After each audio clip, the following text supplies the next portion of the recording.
of interesting ones. But look, do you know what is interesting for me though? And I've been during the break watching the games, and over the weekend been scribbling some ideas down. But that is the sponsor for this event. It's actually ProPads. This is the only day now you guys, or the only day you guys can get yourselves in. Like, so if those who've got double monitors, take full advantage. Get yourself on the website, go across to where it says customize it, get the big one. It's got to be PUBG style. That's all we're going to say.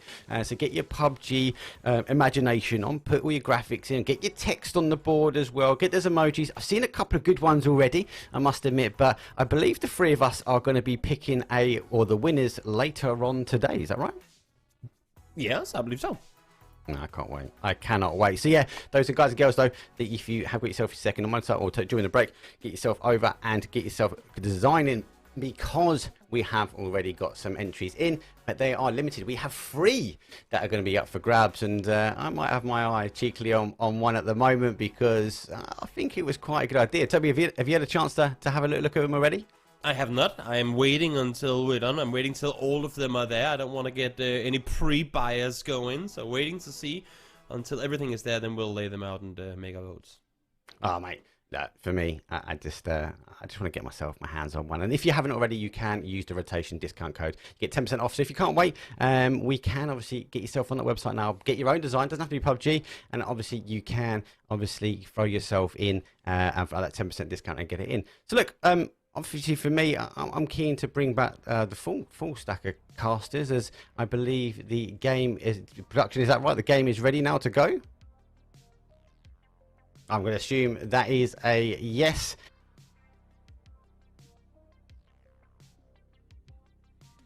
Thank you so much. And just like that, Tom/Mark has left us, and back we are with Felix. I was going to come up with a different name for you, but I can't do that. Only when I mess things up, I get to make new names.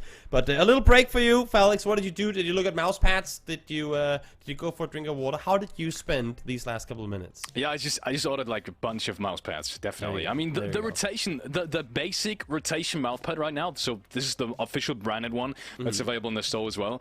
Then again, use it, 10% discount code, the rotation. Is amazing. I've got one right here actually on my desk. I wish I could show you, but I'm not going to bother tilting the camera now, because otherwise I might just not get in place anymore. But it's amazing. The quality is amazing. The graphic is amazing. Whoever designed these is a designing genius, I guess, because they really are amazing. So make sure to check them out. propez.gg is going to be the website you need to head on.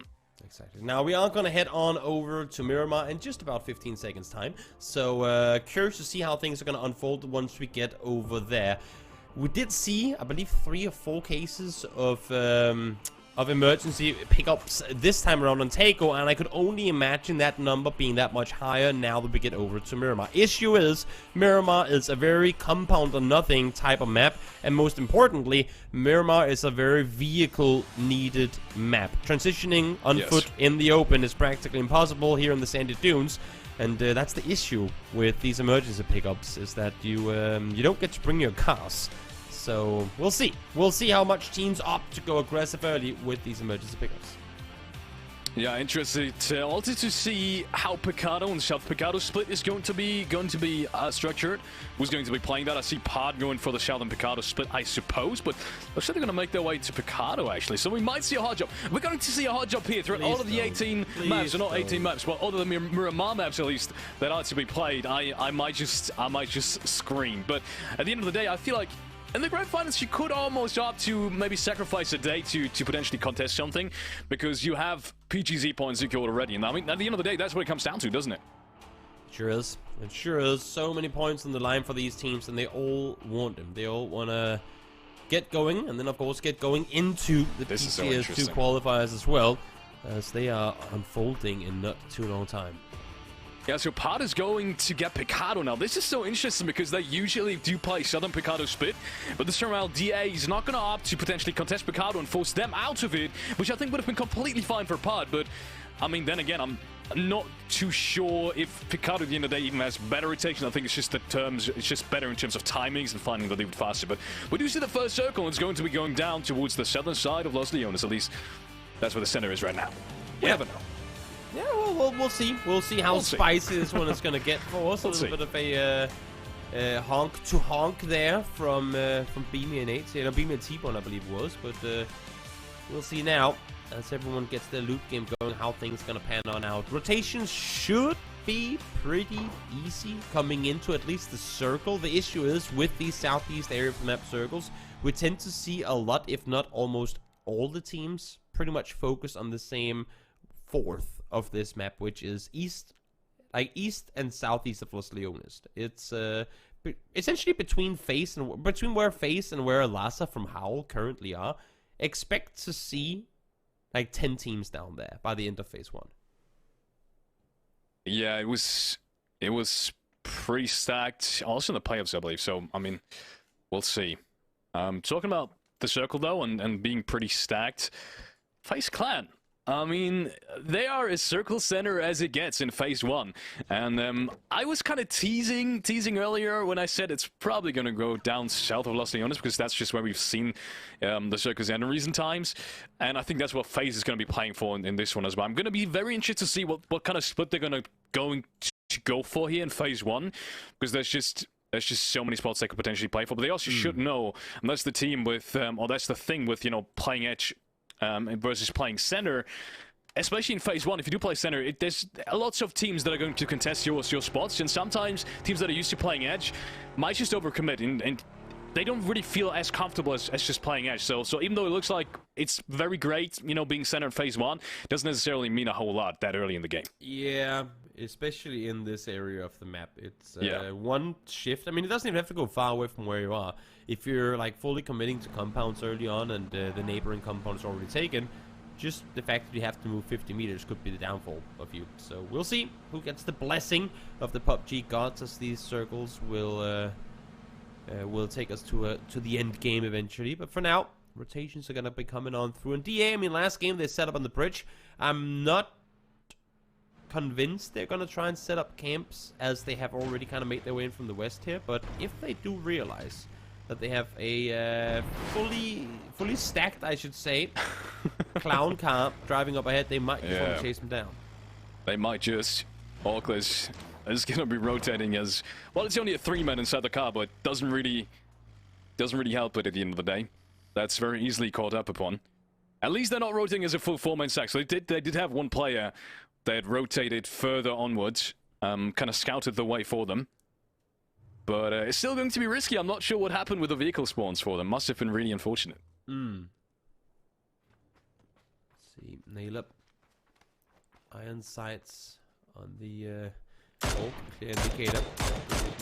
Spend as much time looting as maybe they not would have wanted to, but could have, to gain themselves some more stuff. But of course, again, I mean, knowing how much there are only so many spots to play from down here and how much trouble you get it, you have to get there fast. And now over towards DA as they take the fight to 100 ADR. And 100 ADR, they just came off the back of a win in the last game. They might just be shut down here. Marco gets traded though, as there is still 2 players alive on both teams. Sixers has to support maybe from the distance. I'm not sure how far he is. He's going to get traded down as well though. Molotov though in hand. It looks like DA is going to clean this up clean. And they will do so. Only 2 players have been knocked down, but none of these will be flushed. And that Molotov from, I do believe it was, who was it from? One of the DA players up on the street. I'm not sure who it was named, namely, but great Molotov. Forced one of the 180 players back inside the warehouse, and we shot on the pathing there again. That's going to secure them 4 points. And 180, man, they just started off a 19 points win and got immediately crushed in the beginning of the next round. That must hurt. Yeah, sure would. Huge for DA as well. A good game in the previous one, and now not only do they take out 180 arm, but they do so without taking any casualties of their own, and they get to reset before any other teams kind of come in their nearby vicinity. So really well played by DA. We know they like to pull up on teams early. We know they like to take some of these fights, and even though the first knock actually went against them in that fight, they still managed to turn it around. Really good fight coming through there for DA. Win or die on the rotation as well. Talking about teams that did really well in the last game, they will be rotating in just about for that second circle pop as well. Push kind of the same in the same area in terms of rotation. Both teams making their entry throughout the Impala region. And after all, the other team, the third team in their ranks, making it inside through that eastern side, but they will be inside the face one safe zone already, as they have already reached Puerto Paraíso. Next rotation coming in, DA. It's going to cut straight through. That's interesting. Yeah, so far, no one opting to take the emergency pickups, but it's kind of interesting for those of you guys watching the map, as well as the main broadcast. If you're not already, then I strongly advise you to do so. Hop over to just write !Matt on Twitch. You'll get it popped up for you.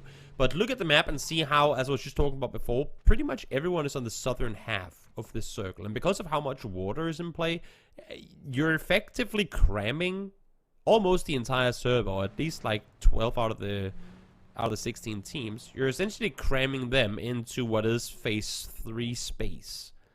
That's pretty wild. But again, it goes to show how much they're willing to commit to these positions early, knowing that if the game does end up going down there, you're pretty much winning the game off of just the position that you have. Yeah, 100%. But I do gotta say, despite so many teams being inside the very circle center right now, being cramped up on the southern side, we haven't really seen too much chaos, and that's really surprising to me, because especially in this kind of lobby where, you know, some of these teams haven't really played against each other, at least not in the early stages of the game, and you know, I would have expected more chaos to be happening, especially in the rotation pass, but the timing on plenty of these rotations in phase 1 so far has been on point for most of these teams. I mean, even Exalt made it in safely, August made it in safely over the western side as well, and even Twisted Minds can already have a good setup on the western side, despite, you know, having kind of a late timing. So I'm really, I mean, at the end of the day, I think that it comes down to a lot of teams preparing really well, especially the teams that came in through the later stages of the qualifier, or the later stage of the playoffs. I couldn't agree more. Bitfix, just roaming the hills, trying to see what they can find. Having only recently arrived to this area of the map, they gotta make some space, gotta find out who their neighbors are, and wait for 1 minute and 3 seconds until the next circle pops. I think that's really what most teams, with the exception of Ascent, who are still chilling in the blue, doing Ascent things, I think that's what they're going to do. The only team that aren't doing it right now is going to be Push and Shoot. They're currently wrapping around the area that Win or Die is in, but I'm not sure they're aware that they have them just down to their east side. I feel like they should have seen them, because they both rotated in through that Impala hotspot, to that Impala rotation pass, so they should have at least heard them to some degree, as Winner dies just in the compound towards their east. But then again, that information might have just been missed. Either way, it's going to be an interesting entry, and as you said, the south side is so cramped right now. Yeah. I'm not sure how these teams are going to react on an eastern shift, because yeah, there's barely any rotation paths left. I mean, the southern street maybe for Bitfix Gaming could be a good rotation path for any of the other teams. If this is going to hard shift east, it's going to be a big problem. I mean, pretty much if it's going to hard shift anywhere but straight down towards the southwest side. And that's always the fun thing. The more settled teams are, the more comfortable they feel in present circles, the harder they usually become to rotate. So in this one, I mean, it ain't too bad. There's only 3.5 teams that have to make a move, make that 4, with Ascent still coming in from the blue. But we are slowly making it so much more difficult to maneuver, because again, the mountains up towards Los Leones, the entire ridge line, like around the city to the east, is what we like to think of as land ratioed mountains, the areas that we're going to be shifting away from. So already now, teams are going to try and not include that in terms of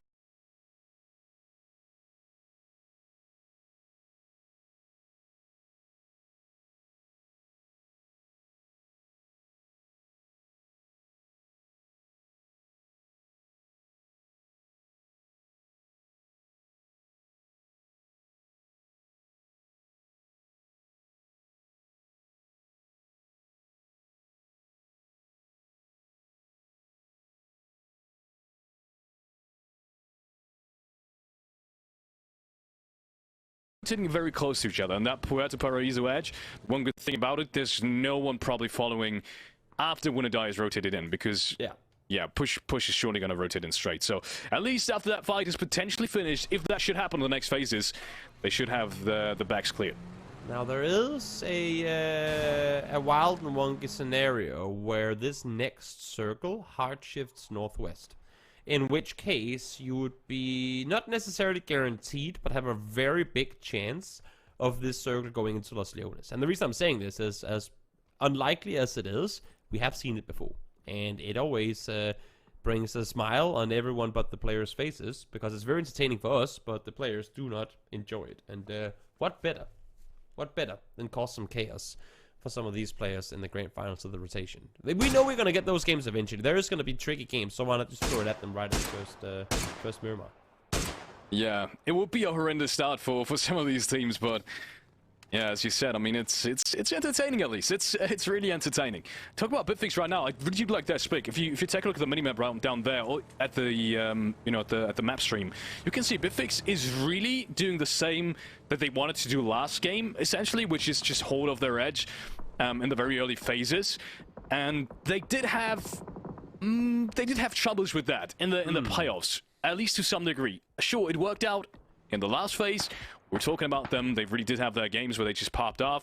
But they also, and that can't be underestimated, were really inconsistent with these rounds. So I'm interested to see how Bitfix is going to play that edge. They have a big split. They've got lots of information. But with the Exalt coming in and Salty already spotting him, I'm surprised, same with FaZe last round, that they're not grouping on this edge, but instead are waiting for Exalt to make a move. Yeah, I mean, I think right now they're just not in a hurry. They know that whatever is further center than where they currently are, it's probably going to be taken already. With only one team having been eliminated and no knocks pretty much for the last couple of minutes coming through on anyone, they, I think they're just going to wait this one out. Should the circle come down towards them, they're going to be fine. And also because we still have those unplayable mountains up towards the northwest, it's, I think they're just waiting to see the next circle. But speaking of unplayable mountains, well, here we are. And it's Twisted Minds up close with Howl. Apocalypse. We're talking about him being the stand-in for today. Might just hear the player if he gets that nade into the correct spot. And talking about correct spots, that's the circle we're talking about. And yeah, that's going to make a lot of sense now. You were talking about Bitfix potentially waiting for the next circle shift, and I guess that's what they were kind of gambling upon. I'm interested to see what they're going to split now, because there is this compound that we saw 180R wiping players, wiping loads of players actually on, and that's what Tekka Z is making his way towards. So I'm guessing that split is going to shift. The next Exalt might just find an entry through that southern spot, but they did find a spot out on the open on their own as well. FaZe Clan, though, we're talking about them. They did have a really interesting split in phase 1 as well. I felt like they were too deep south. They didn't really keep their options open for a northern kind of shift. But right now, I mean, man, they're set. If any team's set right now, it's FaZe Clan. Sure is. Don't really have to go anywhere. And after all, well, they do. Good thing is they're inside the circle now, so they could slow things down, but with the way they're currently driving around, seems like they want to fully confirm the compound. It's going to be theirs for the taking, and it would be all right at least for now. The issue is they are in one of those would or more obvious rotation in for some of these teams that have still yet to make their way into the circle. Win or Die is one of them. Push and shoot BBL potentially could make that easier. We'll see if that's going to be the case, or if after all gets to sit in this compound for free. Yeah, we'll see. Tight. Nothing to push in that discussion, as they are rotated in more northern, to be honest, but it's still very much towards the eastern side. Howl is now there to greet them, but they do have a pretty big split. So Apocalypse, though, why he's not shooting too much here right now is because he should still be scared of being pulled up upon. They should have the information now that he's a solo.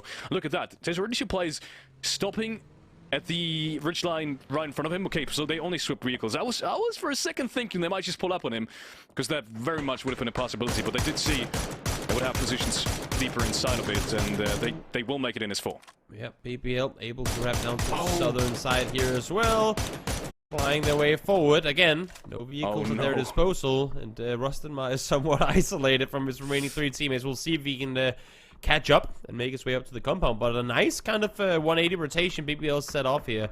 Issue for them is that Bitfix didn't see it. Good thing for them, I suppose, and the back end of that is that Bitfix's position currently is that much better, so I would be very surprised if they went down aggressive to try and deal with them.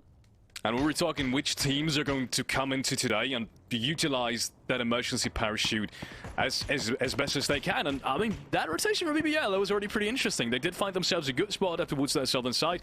And even the Rostenmar, I feel like potentially should have gone down there. I'm not sure about the distance, but I feel like Physics at least should have had a couple of shots. They will make it in as 4 as well. So, I mean, BBL, that's going to be dangerous having them on their back. Yep, we'll see now as push and should have come up closer. T-Bone, he's kind of been the one running around from side to side and clearing angles, and he's going to find the first one there. Oh, the second one is going to get the second too. I thought for a second it was going to be all right, because I believe one of the players kind of blocked it off, but not going to happen. Bulldog finding fate. That's elsewhere on the map, but T-Bone kind of peeked on over, found a double, now backs off. I think that's really all he could hope for. Man, T-Bone on that solo lurk. He's gonna shut down one. He hits the Molotov as well. That's the crazy part. He hit the Molotov right after the nade. So at least one of these players is about to bleed out now. I do believe. So yeah, one of them has already bled out as more nades are raining in from the other side now. Yeah. This could not get any worse. And Twisted Minds is even gonna breach this dip now. 2 more knocks. As Blizzard in, Twisted Minds comes in and shuts it down. But Tulan and Spyro will get the last frags. And that means that T-Bone, unfortunately, will be cheated off of that 1 point that he originally knocked upon. But either way, that dip is now going to be played by Twisted Mind. And Push, even though they made it all the way there, is not going to have anything in this round. That 1 point remains. I am a little worried about for esports right now, because they are incredibly split. Pretty much like all over the map. As for right now, Ascent has just parachuted in. They are currently trying to spread out and I guess take the fight to for esports here. They've seen the building, they've realized that it was somewhat free, and now catching for esports in the split. T-Bone, first one to fall. Yeah, as more players are raining down on them. A couple of players up top, actually. I'm not too sure how they can potentially help up there. And they are getting shots in from the distance as well. Ascent has to be careful of not potentially losing one themselves. But yeah, I mean, T-Bone was very much out of the open. That's the crazy part. I really liked his play, though, and I don't think it was necessarily a mistake, because I don't think they could have expected Ascent to go in there. And even though you might... Oh, my goodness, I'm not even going to finish that thought, as part is raining down in as well. Yeah. That's going to be interesting. If they land up top, they're going to have Ascent. If they land down low, they're going to have Footballist. And as the first frags are raining in, it looks like it's going to be a straight cleanup coming in from Ascent. First 2 frags immediately going their way. Maybe Vard can put something in there. More frags are coming in. Was that a clean wipe from Mika just there? I think so. At least he got 3 of them, and they were only 3 up, so I think it might just have been. Now Vard lops the nade on over. Unluckily for him, not a whole lot comes to follow. I don't think he has more utility, at least not wanting to spend more utility to try and get any claims off of it, but they now have to kind of just accept the fact that they have neighbors upstairs, and at least Putt tried to help them with it, but Mika with the M249 was ready for it. Man, that is crazy. I don't think Putt would have expected... Yeah, I don't think they could expect 8 players to be potentially in that compound, or 7, you know, with T-Bone going down. So I'm not even blaming them for the try. I still very much like the idea. They won't make it in just as much as DA is going to have trouble making it in through that edge. They will have to breach phase, and I think they're just looking for the best entry inside that compound. Yeah. Almost one gets shot down. Oh, James on that nade! James! What have you just done? Perfect timing on that nade against Liren and Marco, and they will go down immediately. Yep, able what to an find entry coming in from James. Able to find the double, and now, I mean, I'm not even sure they can get to correct here. Again, similar position to how kind of Foot was caught, not necessarily off guard, but in a split.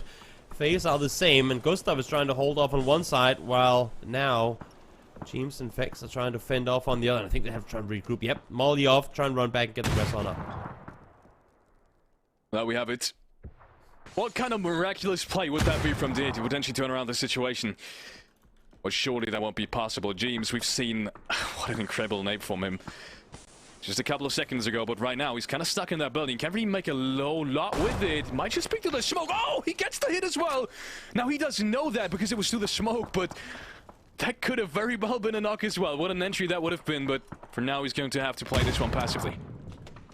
Well, trying to fend off now, Smash. That is up close. And that is actually the third party that would have helped FaZe.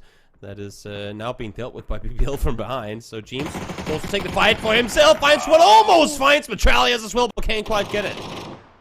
What a peek from James. He will be shut down, but he's not flushed out just yet. Fex with that flash is surely going to push it. And that might just be a very, very easy frag for him. He's not even going to be needed as Gustav gets the last one, if I saw that correctly. So FaZe Clan will eliminate DA. And they will come out of this as 4 as well. Now, the center has always been inhabited by FaZe Clan. Not so much anymore. We are in phase 5, and they will have to make their way in too. See now, over towards Winter Diver goes Roots and finds a double downstairs. Only so many places you can hide from these nades inside. And with the amount of utility Winter Diver had available, they were bound to find one eventually. Goose runs through his own molly. That is not exactly what you want to have happen, but should be able to get healed up on the outside. Leos, he's been the key player for them in the last round. Maybe he can do something in this one as well. One more flash comes in. One more gets confirmed as well. Leos, I feel like he should have been in more than just that one KD, but apparently he isn't. Though he's had such massive impact. They will clean out Aldo. Yeah. And that compound will be won by them as well. And that's once again a very good entry as well. Yeah, teams does end up going down to the end of blue. Exalt were here on the edge, and Doing a lot of damage to them as they try to transition on over. I think they hurt the vehicles initially, but as you can see here, FaZe now forced to fight on multiple fronts as well. I'm not sure they're aware of where the pressure is coming in from now. Ferris hits that first nade. Maybe he's just gonna hit the second one. Gustav, he's not at that 100 HP, so he might just go down with a well-timed nade. But one is going to go back in. Lands a little bit too far, unfortunately. Gustav should know now that Ferris might just be close behind the smoke, but that nade comes in. And it's going to be Nailup cleaning up that last frag from FaZe Clan, as they will be 4-man strong on that western side as well. Man, Entropic, with that kind of position, they will be dangerous as well. I'm not sure what the sidelines are towards that southern side, because I do see BBL putting up some shots towards them. Yep. But yeah, with this circle shift, I mean, they're gonna stay dangerous. They sure are.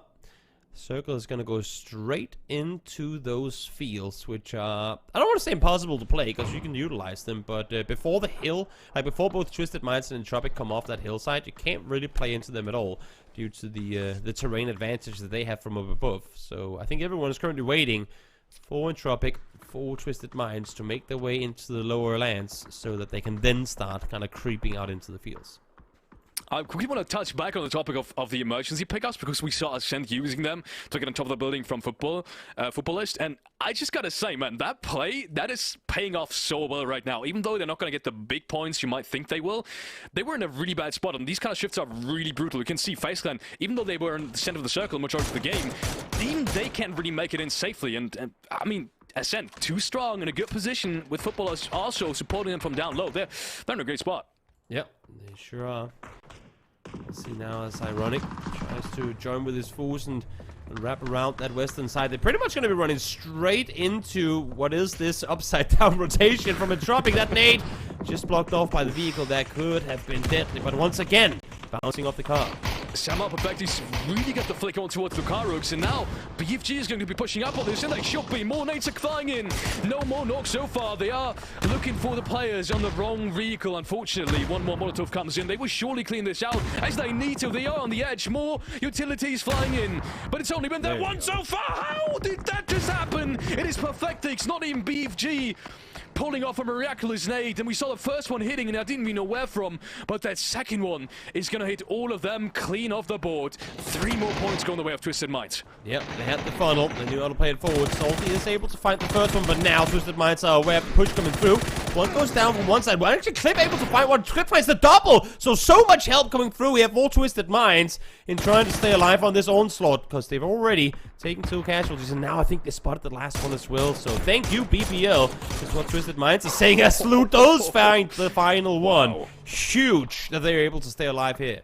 That's a massive headshot coming in from Lou. And Twisted Minds, I mean, what a great position for them. That Richland was perfect to clean BFG on that edge as well, to potentially shut them down, and that's exactly what they did. BFG was kind of baited by that first knock against Entropic, but I don't think they calculated that Twisted Minds was so close above them, and was immediately able to strike after cleaning off Entropic in that dip. So, I mean, tough position for them, and they will go out in this one without any real points again. Yeah, it's we're only 1 point into placement, so despite the fact that some of these teams have been fighting chaotically for the last 20-some minutes, it's only now we're really starting to give out the higher placement points. And as you can see here, with 2 teams still kind of sharing the warehouse, no one can really crawl into it because of the position that the 2 Ascent players are in on the roof. It's so hard to maneuver out into that field. It's only Oculus who've been able to get there. I was so confused right now looking at the map right now, because I thought, how does Ascent not have angles on these players? And now they're finally starting to figure them out, because I don't think Ascent is going to make it into the next circle. I mean, there should be no way. Circle is off the roof. There's more nades coming in from HC, who I'm not sure is doing the correct call by this, because at the end of the day, even if he gets a knock, he's not going to be able to flush this necessarily. And he might need those nades for the endgame finish over there. But either way, I mean, Ascent, they will have to clean whatever they can in this phase, because, I mean, surely they're not going to make it in the next one. No, you wouldn't imagine. Would not imagine. See now, Winner die here. It's impressive that they've been able to keep 4 alive for all of this. It was a really good push onto Howl, but now from one building into another. I think they're setting up the smart play. They want to wrap north around this. They don't want to have to go into the compound because they know that it's going to be outside the circle anyway, so it's not really a position they have to fight for. But it's also so dangerous to try and wrap up above because then you're leaving yourself exposed to everyone in the rest of the circle. So trying to find out here exactly how they're going to approach this. Really interesting. Looking at BBL right now, because as you can see, sure, we're focusing on this fight between win or die and After All right now, but look who's creeping up behind them, and there's barely any positions that can be played outside of the little dip that After All has behind their compound. And if BBL pushes up right now, that should leave no space for any of these teams. So there might just be huge potential kill frags coming in for BBL, and that's already the first knock being potentially secured by Smash. Yep, Chris able to find one there as well. As it's not looking to be a good time here if you're After All fan. I don't see how they get out of this compound alive, especially with BBL fully committing to this position. No, the thing is, Clip right now is the solo person fending off against Twisted Minds, and I think he has just heard the shots, just heard the players come over the top. This one goes through. 8C finds one as Chris falls down as well. So much utility coming through, and all these teams find knocks in multiple directions. And this is going to make things interesting. Michael goes down, and now the push from behind comes in as well. Twisted Minds is looking to get in on the action. And with Michael being dropped, as I said, that might just leave one edge open, and that's the one from After All. And I was saying, I don't think these teams can coexist, but somehow they do. I mean, there's, I want to say 5 square meters for both of these teams, but they haven't eliminated each other so far. As more shots are coming in through, After All is really in a whole lot of trouble. Yeah, they sure are. Again, as you were saying, staying alive for much longer than what we would have anticipated. And now able to pull their way further forward. We'll see how long they're able to do so. Smash able to find one, but goes down instantly in return. This is kind of what After All wants. They want these teams to fight each other. This is not what they want, though, as win or die. Fully committed on the downhill push, but now they're starting to take casualties, too. And I was saying these teams should trade themselves out, but somehow BBL is not having the last laugh for this because they still have to be careful of their backside. As you can see, Lou is still being pushed up. They're still pushing up very close, and Rustam still has to be very focused upon this. And look at this, Layers is even going to open things up. Win or Die there on finish on this one. Michael goes down as well. What is happening? Win or Die somehow might just turn this situation around. I was saying they're going to be cleaned up, but it looks like it's going to be the other way around. More flashes are coming through, and Footballers on the other side. They might just start getting in on the action as well. Yeah, just small stab wounds coming through from each side, and just like that, BBL falls. They were never in a position from where they can fully commit to one fight. They constantly just had to try and fend off, but the timing for Win or Die to peek on over, getting themselves a double while BBL were looking the other way was absolutely crucial. And now, for the esports, well, they have the field. Twisted Minds on one side, Win or Die on the other. But even though they currently have the better position, it's still impossible to call who's going to come out victorious here, I think. Yes, because I think Twisted Minds, looks how much playing room they have. This is still very much open field, and the ridgeline isn't perfectly here on who's got the advantage. Now, that might just change with Foot finding the entries on towards Win or Die, but Twisted Minds, they've got a big ridgeline. They could wrap around this and potentially catch one of the Foot players off guard. And with there still being a solo alive, what a nade, by the way. With there still being a solo alive from Win or Die, that might just change. But look at this, Twisted Minds not even going to go for this. They're going to try to find that last frag towards Win or Die, and they will do so. Lou is going to find it with Bimi trading things out. Yeah, Perfectix did fall those. So now 3v1. Lou, what kind of magic can you pull off here? Just one smoke to work with as well as he tries to creep his way further forward. Perfectix is, I think, falling for info now. With more nades being lobbed in, they know exactly where they have Lou. I don't think he wins this one, and no, indeed he doesn't. Foot Esports, they survive the threat. They survive the onslaught from Ascent as they drop onto their building and come up victorious. Huge game for Foot here. Man, I would have been interested seeing if Ascent could have potentially have a say in this round as well, if they would have been able to get all 4 players up on the roof. But yeah, Football is too strong. But you got to talk about Win or Die, though. Again, making it into the late game, and that fight against PBR, that was crazy.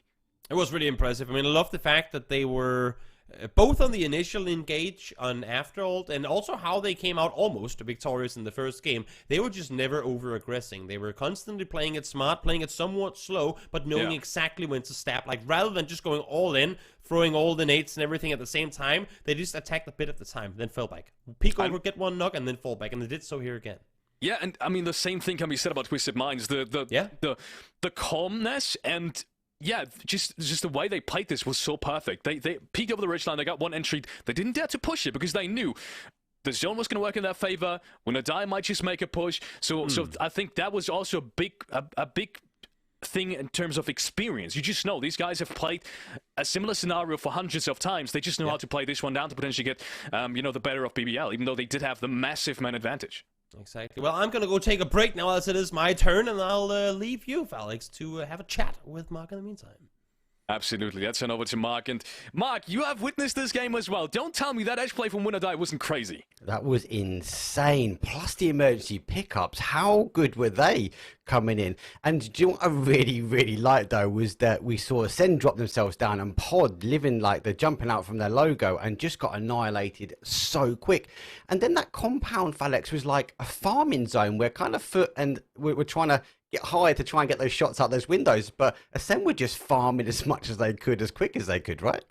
Absolutely. I mean, the open field spots from Oculus were perfect. I think they would have been perfect if not for that one single position that Ascent had on top of the roof. And you can't really expect anyone to potentially be playing that position. So, I mean, once again, props to Oculus for them trying this, but also props to Ascent breaking the boundaries again of what's been potentially is able to be done with the emergency parachutes.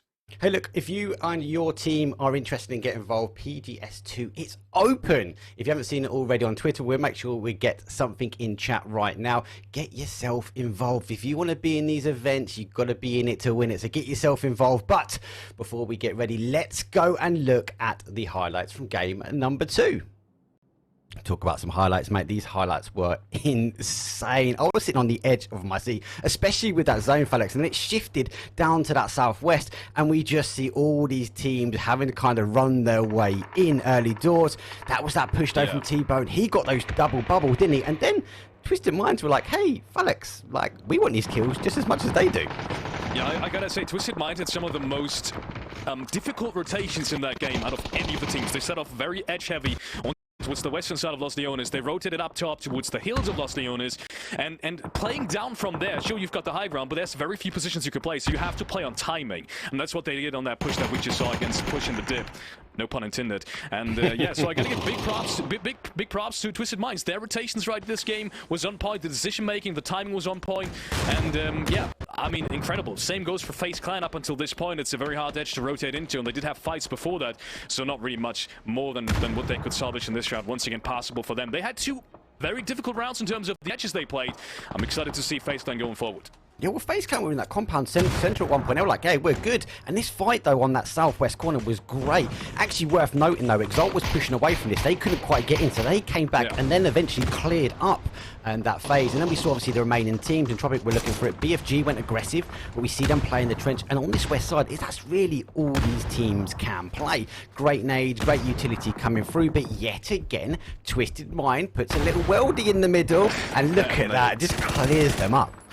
I mean, it's PUBG beauty looking at that nade, honestly, from perspective. Seems like we didn't see it from his POV. That was a pretty far throw as well. But you got to feel for BFG at this point. I mean, the timing on that push was correct. The way they handled it was correct. They had to push that team out of the edge. They had to do this in order to play that edge.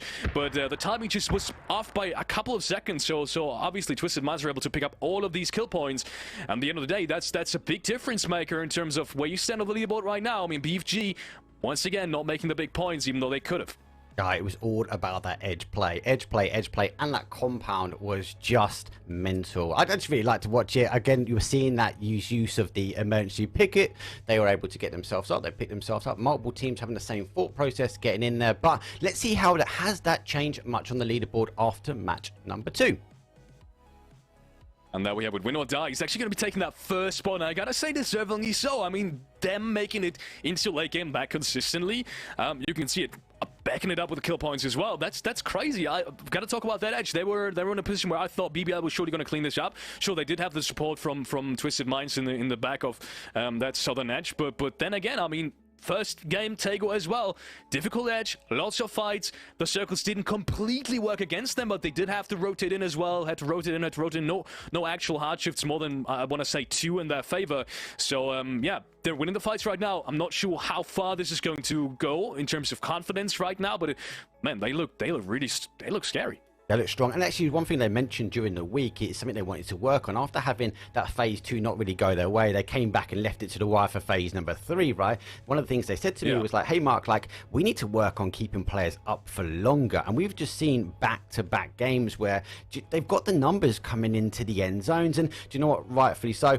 Obviously, it then throws up and they get a leaderboard, though, with a 30 points. Let's have a quick look, though, at the other stats and facts with the Nox players, because obviously, as much as it's great looking at the leaderboard, sometimes it's always good to look at our kills, damage, and Nox. And we're seeing these same style players back-to-back games are sneaking onto this leaderboard.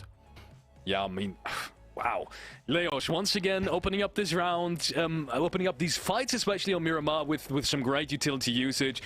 I mean, he's deservingly up there with 9 frags, but Foot also standing out. They're only 1 point behind Winner Die at the moment, and they've been cleaning on Tego as well. They've been cleaning in this round, obviously, as well. Sure, in this round, they maybe just had a little bit more circle luck to some degree, whereas they had to fight their way in on Tego a little bit more. So they did have some harder zones in the previous game.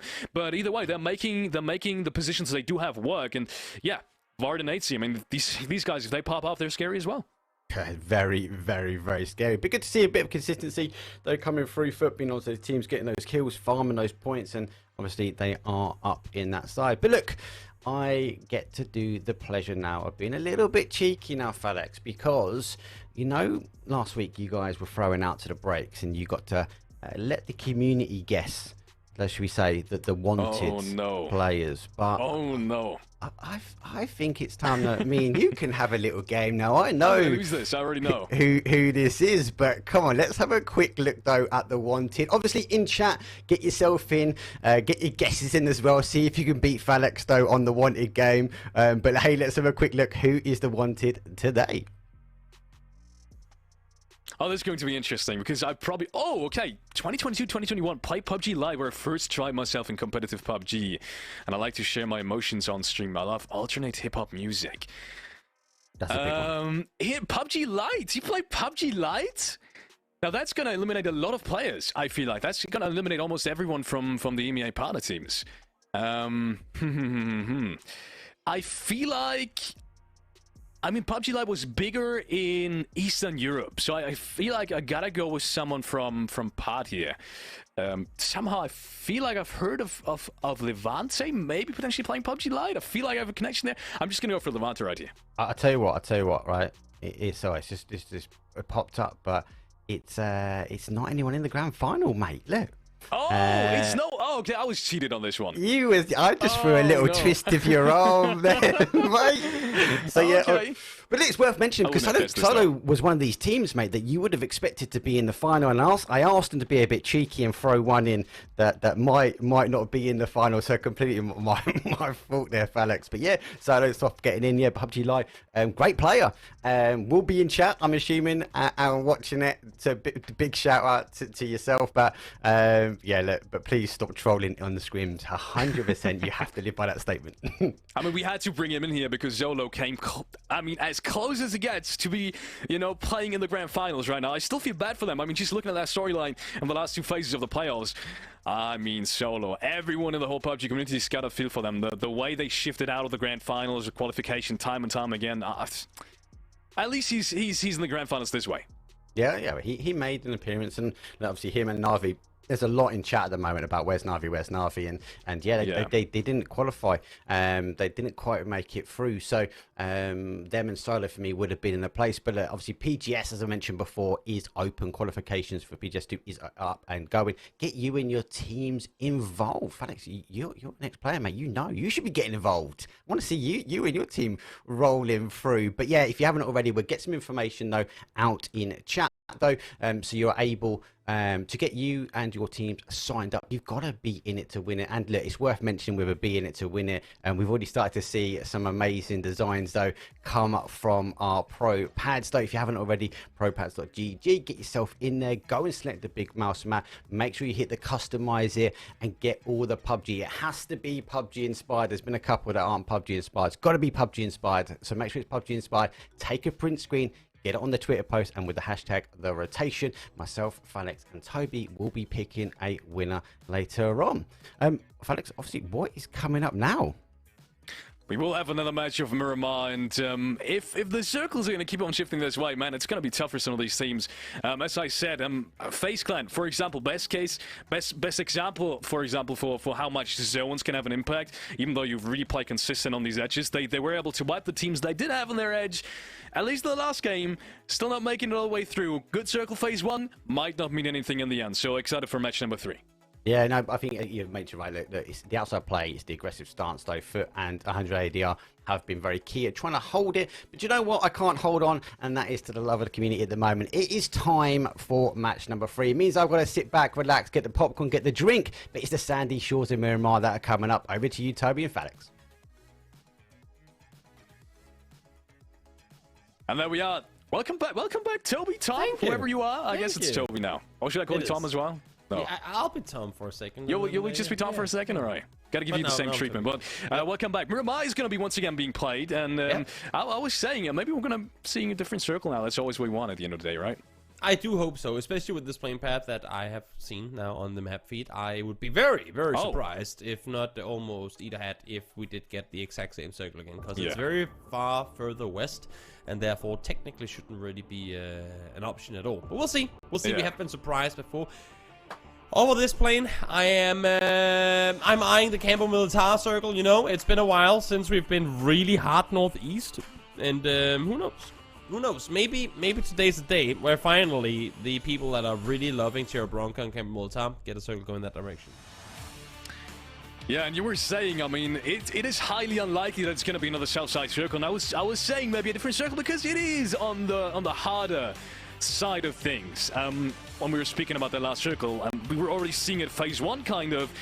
Teams being very cramped up together south of Los Leones because it's just very unlikely it's going to go north of it. It's going to go anywhere near Los Leones, as you said. It has happened before, but it's a numbers game. I mean, that's a quote from you just from the last week of playoffs, and it really is that way. So, yeah, I'm going to hope for maybe a different kind of circle. That Southern Cram FaZe Clan, I know I've talked about it 3 times now, but best example for this. Sometimes you just don't get an entry, especially if you have to fight just before that circle 4 or 5 zone pops, and then at the end of the day, it's going to be too late then. It really is. Now, with this playing path, most, if not all, teams should be able to go pretty much exactly where they want. So this one shouldn't cause too much commotion. Having said that, I am very eager to see where the first circle pops. Not so much because of the circle's location, but how teams around them are going to sit. Last game, it was, as I said, pretty easy for teams to get to the circle. Yeah. But with how... what do you say? With how decent the spread is of teams now, if we get one of those very edge circles, you're pretty much going to force a funnel of teams that are all going to be going up in the exact same direction, which, while we didn't see last game, could cause for a lot of early chaos. And well, there you go. Speaking of hard edge rotations, this one is going to be incredibly tricky for teams to get into a proper position of, because you pretty much already now are looking to go Monte or west, or like southwest of Monte. Yeah. If you want to claim some of that really valuable early real estate. Yeah, I mean, this circle is especially tough because you never know if you play east or west of the big hillside south of Monte. And I feel like that's where the real difficulty comes in, knowing when to potentially have an entry on towards the western side of the hill, because in the late game, you're not going to get anything if the western side is already taken. There's very few compounds. There's maybe like a position on the street you could potentially play, but it's mostly for survivability.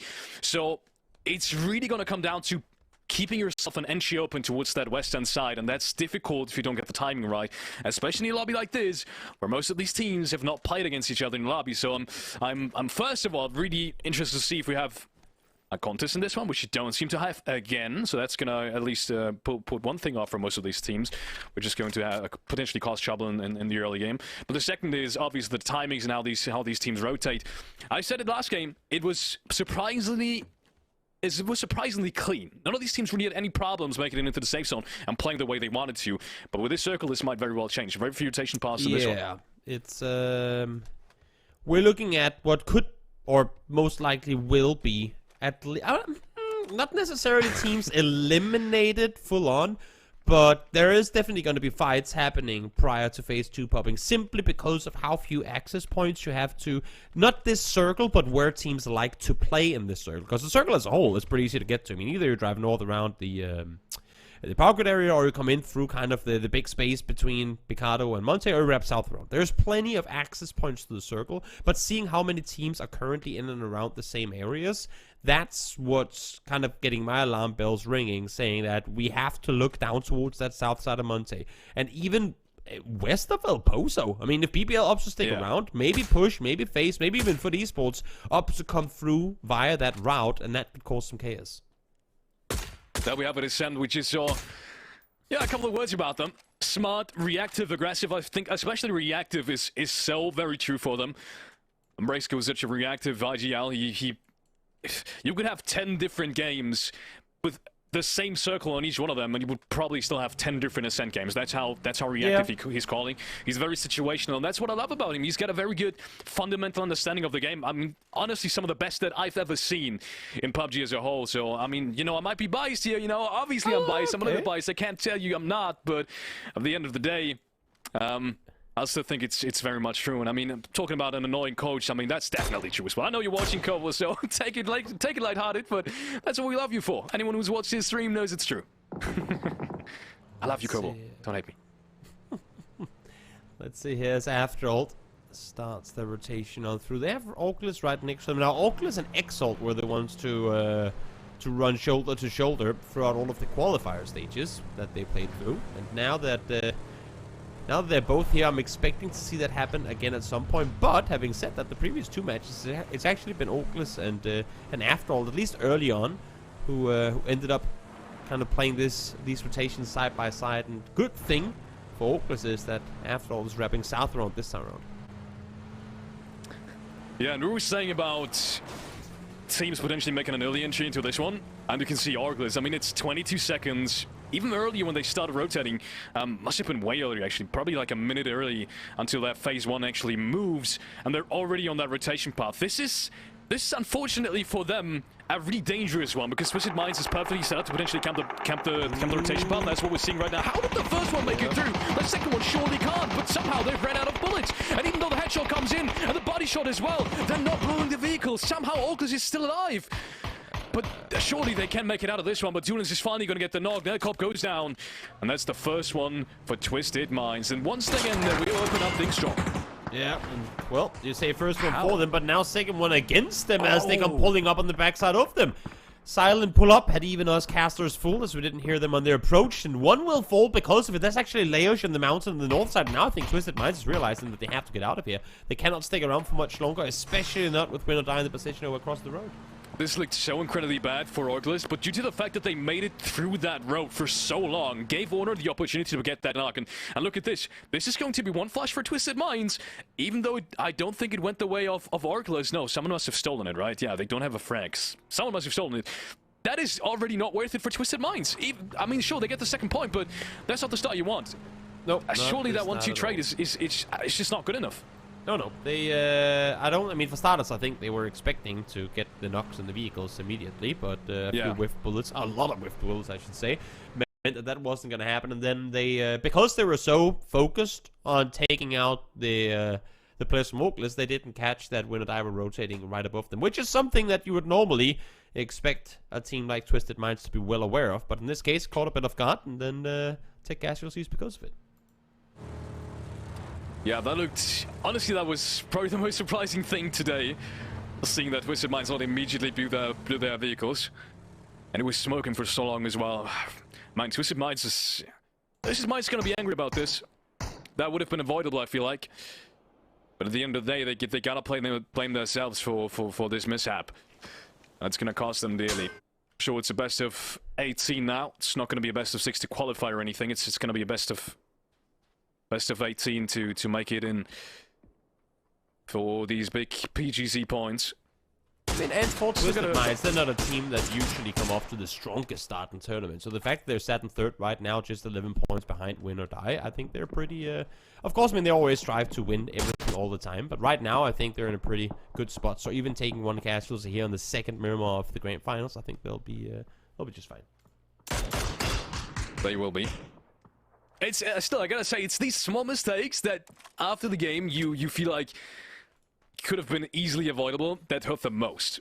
Because, you know, if circles don't work your way, if maybe you misread something in the kill feed, maybe information play was wrong. That's something, you know, that's on a game-to-game basis, but these kind of mistakes, unfortunate for them. At least in my experience, will stick a little bit longer. Either way, they will find another rotation frag, and that's going to be after all. Once again, I mean, after all, it's been really troublesome on their rotation so far.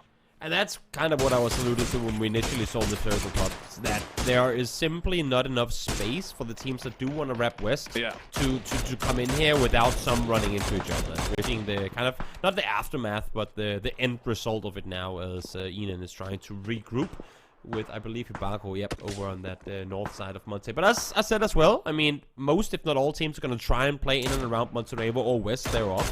And we're only seeing 3 teams set east of Montenegro now. So again, kind of alluding to not what is looking good in Phase 1, but if Phase 2 goes to X spot, then what would be the best real estate to have? And that's kind of, these PUBG teams are all trying to play a couple of circles ahead of where we currently are, and I think that's why a lot of positioning out towards the west. Yeah, definitely. I mean, you just got to look at them. I mean, the way Ascend is splitting right now, they've got a big split. Pretty much a 2-1-1 split, but so they head on back towards their northern side. No! Corexi puts down Schengen, but he did get one just before that as well, I think. Somehow that was mixed up in the kill feed, if I read that correctly. But yeah, either way, James is going to be put down. But Schengen is going to be the only one that's being flashed out, unless Push is really going to make a move on this. But the revive is already happening. I don't see a way in how this could potentially get worse for FaZe Clan. They will get the revive. They are inside that compound. They've taken the space. So I mean, Push is they're in a big trouble. I mean, FaZe Clan has got this entry covered. But looking at the next circle, it's going to go all the way down south, and that's one hell of a shift. Not only for Entropic, but also for Ascend, who are going to recenter for BFG and 180R. Exactly, very far southern circle here, as all these teams are going to have to, well, essentially pick which lane they want to go down, because when you get down into this fork area, it's very difficult to really kind of maneuver on through in safe fashion, especially with how big the mountains in the middle of these road passes are. So, pick, hope that it goes your way. I suppose we'll see the majority of players sit on in and around the mountainside that 180R is already on, but we'll see as we get further down the line whether the western or eastern one is going to be the one in play. But BBL is making their way just on the far western side. They will find an entry as well. That's interesting. But all these teams that we see right now on the northern side, man, as you said, it's very limited real estate that's being available on the southern side, and all that is available is now being taken one by one. You can see BBL rotating in. They will find some of the last compounds on the western side. You can see Fort rotating in. I mean, they're not going to have a problem finding something on the southern side as well. And at that point, all the entries are pretty much covered, because BFG's got that hillside, 100AR's got that hillside, DA's even got that hillside. Where are you going to go and rotate in? It's going to be troublesome, even for FaZe Clan. Once again, they're not going to have an easy entry on this. It is going to be a, I mean, honestly, you can't really do a whole lot to stop and scout either, so it's just going to be a full send, hope that whatever you crash is free, and then be ready to take a fight when need be. Or, if you're FaZe, I mean, accept the fact that you're not going to get prime real estate in this next circle, deal with push to shoot. That's a good point. Maybe try and see if you can clear out the team, get some extra points, and then kind of play it on play it slow, and just say, we're not going to get the circle, let's get some kills here, and then we'll try and move in as the new circle pops and try and then crash something. At least then we'll have some points already. But here, win or die, flying forward once again. This time around, well, free real estate claimed. Yeah, I mean, that's where you see the new equipment coming in very handy. And even though Hicks gets one down, I don't think oh, can he get flushed though? And there's a second player going down as well. There's no way they're pushing on it. No, they shouldn't push this, right? There's too many teams running around this, so even though when I die, do get 2 knocks there, they should be fine with this one. So interesting rotation. That's where you see the parachute coming in so well. And there's another one joining us. I'm not sure if it's going to be timed correctly for that next circle pop, so Twisted might... they're going to be in early. Yeah, they're going to be in early, right? So that might just be a little bit troublesome. But either way, another one coming in from Twisted Minds. That northern side.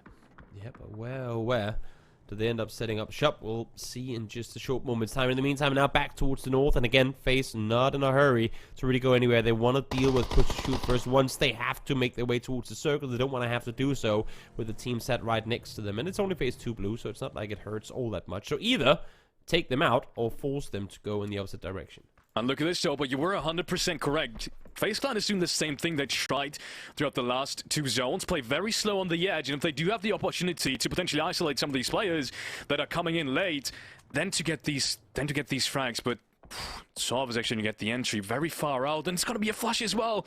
Oh no, James is going down, and that might just be a big problem for FaZe Clan, because as you can see, if they do not get these frags, the entry is going to be very tough. Yeah, no, it's like now, I mean, the fact that they're trying to backfill this, obviously they didn't expect there to be 2 teams this far out into the blue, but that, unluckily, both FaZe and British they're all the case now. Over towards DA we go as they try to take the fight onto Pod. Code Marco already able to find the double.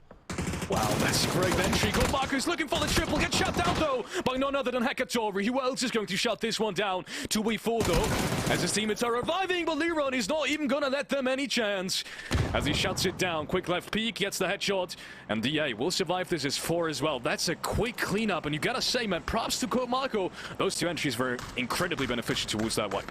And yet another early game fight for DA where they come out without any casualties. It's not been the cleanest of gameplay we've been seeing from them lately. So the fact that these last 2 games have gone in their way, the fashion that they just did with these early game fights, very good to see. Definitely. Next Circle Pop is going to go very centralized.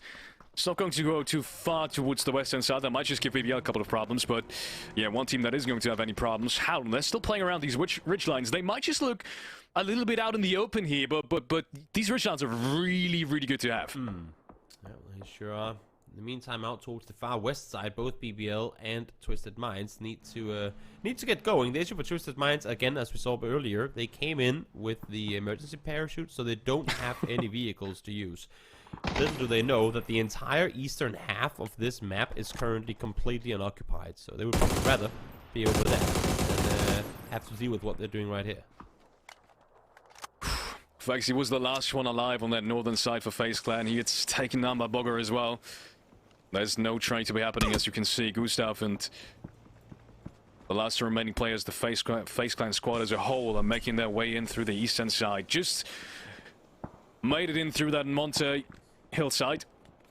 Just about made it in, I want to say, because they will be greeted by Exiled sooner or later, and I think they're driving into them as we're speaking. EPL looking forward, kind of look over the shoulder of Twisted Minds here. They know they have them sat inside the compound, and there's no point at all for them to try and make an aggressive play on forward. So isolate them, see if you can get knocked further away, and then try and wrap around. Or maybe wrap as a backfill on what Push and Shoot is doing here, because seeing their spins coming through. But as Naleb is looking at the angle, Dice actually doing some damage towards him. Man, the angle was just about not perfect for Naleb there. He surely would have spread him out if he would have flipped just to meet him beforehand, but they will drive into Howl, and that should be safe frags. No! The Mad somehow doesn't get the last shots off, and the car will not explode, but the rest of Push is immediately eliminated either way, as they will drive into a couple of teams, actually. I think all of these teams got a kill point each. DA, Howl, and BFG, I believe, but yeah, they're not going to make it in either, and with this circle shift, Howl's position is going to get even stronger. Yep, back up to the north we go. As now Twisted Minds trying to fend off against BBL. I think they were trying to count the players to see how many were alive in this position, and now, realizing they were only 3, they try to make an aggressive play on forward. Issue is they've already lost Rust and Mom, and with the Molly now being in the front door, they can't really do a whole lot to try and kind of get any revenge on it. No, and the sad thing about this fight is right now, it just comes down to who's going to get these kill points, because looking at the circle right now, you're not going anywhere after this one. You're not going anywhere. You're going to get fought by Naleb and his friends. Smash, though, can't see, gets 1, gets 2, gets 3. Oh my goodness, Smash! What have you just done with them? Twisted Minds gets annihilated, and all comes down to the shotguns once again. But that play from Smash, right side, left side, and suddenly everyone is eliminated. Twisted Minds just got set down. Oh my goodness. Oh my goodness. Absolutely phenomenal use of the utility as well, coming into it. 2 flashes being lobbed on in for him then to to entry off of it. Goes to show the power of the one-shot shotguns, but that is if they can't do that, then why would you use them? So kudos to Smash for a solid 3-piece there. Can you believe it? That flick towards the right and left-hand side. Yes, you were talking about utility, definitely, but that flick is not as easy as it looks. And man, Twisted Minds, wow, didn't look like they had any say in this one. Even the pre-fight didn't work out. I mean, sure, shotguns are strong, but still. Anyways, win or die, kind of the same situation. I mean, Entropic just going to be greeting them on the other side, and look how many angles there are, not only from Entropic, but also from 180 hours. They will find that entry. Yeah, well, let's see now. Snake up for them to come through the smoke. Is able to spot one, but can't quite do enough damage to find that knock. He extends a little bit of a gap in the smoke. They almost got him taken down, but let's see if he can continue forward. The gap is still there as well. Oh. Yep. I thought Naylor was going to get this one, and I was apparently just hit that shot just a couple of seconds earlier. The Rusen going down. Molotov is not going to reach them, but to the smoke. Oh, that's one, that's two. Where's the third shot, though? Oh, if only he would have known. If only he would have known. What he doesn't, unfortunately. But win or die, I mean, either way, I mean, surely they're not going to be able to make this cross, are they? You would not imagine. It extends those four. I mean, again, with how much they're trying to rush each other in the streets, these smokes are fading by the second, so they have to keep on moving. Essentially, I'm just going to say, has to try and keep on crawling, because they can't sit out in the street still and try and get these rushes. Now, Leosh does find one up the hillside, so a little bit of help does come through, but they will lose extends in the end. Can we just talk about what's happening with Leosh at the moment? If I would put anyone in my bag to potentially cover me right now in the show finals, it's got to be Leosh. He's just plowing through the lobby. He's hitting headshots left and right. And yeah, he found one right there. Even though he's kind of, you know, being the player to be sacrificed, as he was the one staying all the way back, he unfortunately, with the angles being set up like this, can't really do too much. And I mean, I was surely he's going to be looking for the last one as well. But Leosh, he's going to die to the blue zone, surely. The fact that Entropic hasn't been contested in the 2-2 split, I mean, that just really benefits the position they're able to maintain control. You can see Ivar's here just on the edge of blue, waiting for Leosh to push on forward. It's not looking good for him. It does find one knock, though. We'll see if that's going to allow him to try and make a run. But even if he does, you'd have to imagine Entropic takes him out.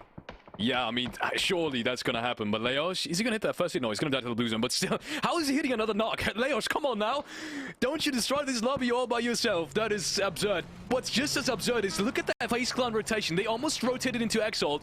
Let me remind you, they were stuck on the northern side, through that Monte Hill, made it into the east side, and now they find themselves in almost center compound. I'm not sure how this is possible, but FaZe Clan have just done an absurd rotation, and I mean, they are in with two.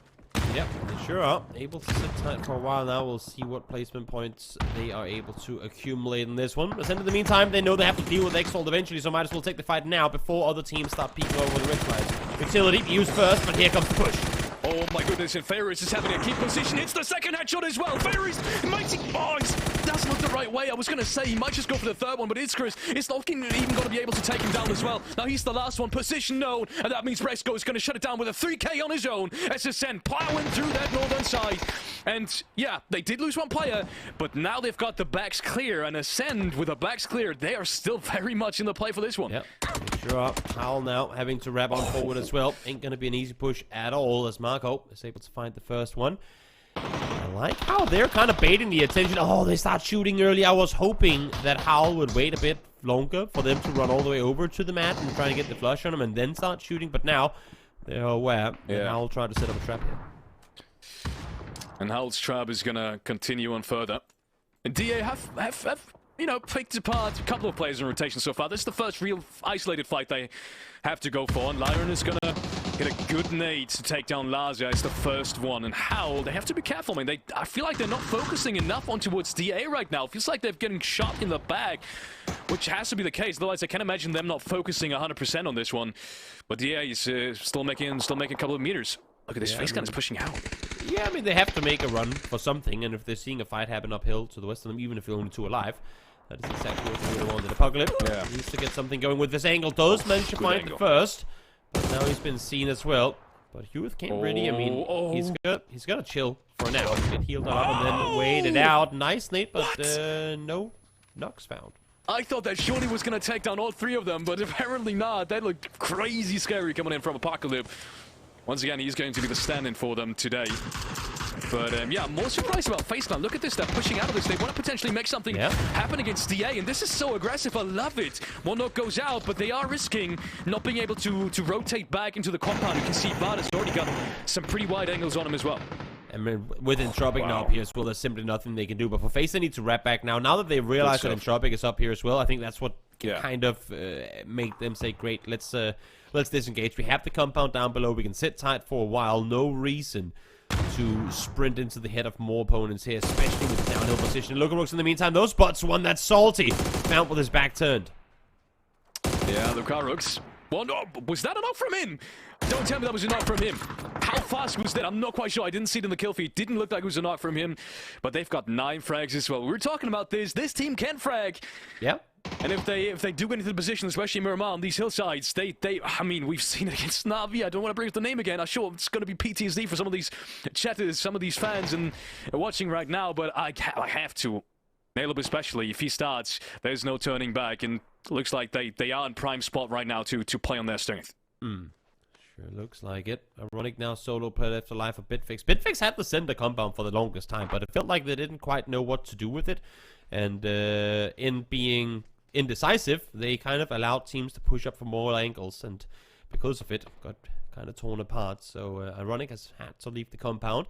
PPL now claiming the real estate of their own, or for themselves, and I think for now, and for a little while longer, at least the next 1 minute and 18 seconds, these teams are going to play it quite slow, wait for Entropic to get in, and then wait and see where the next circle takes us.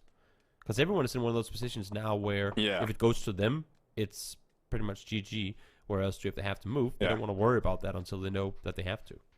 Yeah, definitely. I'm kind of expecting the same thing. The only thing I could imagine happening, but now that I see the sightlines, not even would be Foot making a move on towards Phase and clearing them out. But the way that Entropic up there is structured, there's no way Foot is ever going to make that push. And they have to know about these sidelines. You could just see in his POV that they know they're looking downwards. So not even that is potentially even happening. So Vad, the only thing he's doing here is covering for the possibility that Face Gun is pushing out of this in the next phase as soon as that one pops. But look at this, maybe a Send could make something happen. First one goes down, and I think BBL is only a 2-man anymore. Yep. Smash falls as they tried to see what was going on outside the building. So now it's just going to be Clip and Michael alive up at the compound. But again, no one really wanting to overstep any boundaries here. Just wait this one out. And for Ironic, I think for him, he just wants to be able to stay hidden until top 2 is guaranteed. Yeah, it's an interesting position. I thought they were going to notice him a little bit earlier, but apparently his hiding spot... Oh, he's been spotted. I was going to say, his hiding spot's pretty good. Now, Lucarix, just don't take any unnecessary 1v1s. I was going to say, don't take them, because Michael might just capitalize on towards that fight. You heard the sound cues. He took down Mexi. But as you said, no one's going to be pushing out of the zone at the moment. Yeah. Duo. And then you have 4 on Entropic and 3 on Foot Esports. But it's Foot Esports and Entropic that actually has to make the moves. So the 3 duos set in between them are going to be the ones that are waiting this one out. And where in the first game, we had no partner teams in the final 3. Now it's only partner teams in the final 5. So we'll see... We'll see who ends up bringing this one home as Corexi is able to find Vad. Mika's in a really difficult spot right now because as soon as Entropic takes that hit on the southwestern side, I think he's out open to them. So what he's trying to do right now, essentially, is, even though he doesn't know about that angle, he's just trying to get some pop shots off to potentially scare Foot of pushing up this hill. Because Foot, they should know that there are only 2. So that is a possibility. So Mika just has to let them know, we're watching this, I have the angles on you. But I'm not sure if this is going to stop them anytime soon because I don't see a different way up there. Nah, they just have to wait this one out. I think for FaZe, they're hoping that Foot Esports will take the fight up to Ascent instead of playing the low ground. Because even if they take out FaZe, committing to the low ground for Foot Esports is pretty much a death sentence. Unless if the circles shift down there, and even then, I don't think that's a winning play. They want to play the high ground. They want to backfill Ascent, but they can't do that if Entropic is looking their way. So I think right now they're waiting for Entropic to potentially shoot down towards FaZe to then try and make a play up the hill, knowing that Entropic is looking elsewhere. Yeah, either that or Entropic is going to get that entry on towards Mika. But yeah, once again, I'm not 100% sure on these sidelines, but I feel like he might be open as they are making their way further inside. Zone, still about 40 seconds until it closes. So as you were saying, still lots of players just holding that position, not making a whole lot of meters right now. And you can see that even Entropic, even they, despite them having, angles on most of the zone, they're just going to stay down low, trying to keep all 4 players alive at all costs. Yeah, Entropic not in a hurry, not going to risk throwing this one away. And also, I think they're aware at this point, having hopefully kept good track of the kill feed, that they should be the only team with 4 still alive. So they know that they have the upper hand. They know that they have the highest of the high grounds in available playable terrain here. So let's wait and see where the next circle takes us. And we're going center once again. This one pretty much as fair as can be, as everyone is now in the middle. Michael, that's a helmet removed from Lookarook. Does he get one more? No, just exactly not. Are you kidding me? Is he on nearly 800 damage right now? Yep. That's and completely 0 kills. absurd. And Yes, 0 kills. 0 kills. I mean, Michael, got a feel for him. We all know it, you know, from the ranked games or the public games, or maybe even esports qualifiers, obviously. Which, by the way, you should sign up for the next ones. Qualification registration is open, as BBL is going to get eliminated. One knock from the back, one knock from the front, as Ivers is going to shut things down. Both of them going towards Entropic, but Ace is going to take that position as the next fight comes up, and that is going to allow Foot, as you were saying earlier, to make something happen here against FaZe Clan. Yeah, Foot Esports waiting for the opportunity to wrap down without any fights happening above them, and now Ghost of those fall to the hands of Vard. He did get a knock and return on Beamy though, so it's really on to Corexy now to try and make something happen before the fight on the hilltop comes to a close. He needs to do it now before the victors of the hill before the victors of the fight up the hillside is found, because then they'll just all be shot in the back. And I think that's why T-Bone's going, come on, buddy, just peek me. We want to get this over with. Yeah, they will try to finish that fight as fast as possible. Corexy gets a couple of shots, not only from up top, from to the left as well, and they will shut things down. And look at this. This is so interesting to me. Despite Corexy still being alive there, they somehow had the confidence to go for the revive before flushing out that one player. Yes, they did go for the revive, so that means they will have 3 up now. And that also means, since the Tropic lost 2, they have suddenly having the man advantage. They turned the situation around. Man advantage, but in no way positional advantage here. The good thing for them is, for now at least, in Tropic and Ascent will have to take this fight to one another to, like, somewhat. But if Ascent is able to wrap down towards the east side here, now they won't, okay, they're actually going to fully commit to this fight. I thought they were going to back off and move the other direction, but they're going to fully commit to this fight instead. In Tropic, though, 12 kills already, and look at the spread. They've all been there, doing their fair share of damage, and with Mexi finding 1, that should be 13 points guaranteed. Yeah, since Flash, unfortunately, not making it that far up the hill, and they will run out of utility, and that's just not the case for Entropic. I mean, they have 12 frags, they have plenty of bags to loot from, and now Itzkris gets found as well, as Nalop hits the headshot. I mean, we are having flashbacks right now from Nalop's performance in the playoffs, and it's been on Miramar as well, but this time around, surely it can't go their way again. 3v2. Well, Esports won the previous game. We'll see if they can go back-to-back here, as they want to bring 100% win rate to the Mirrors, and they do! They conceded!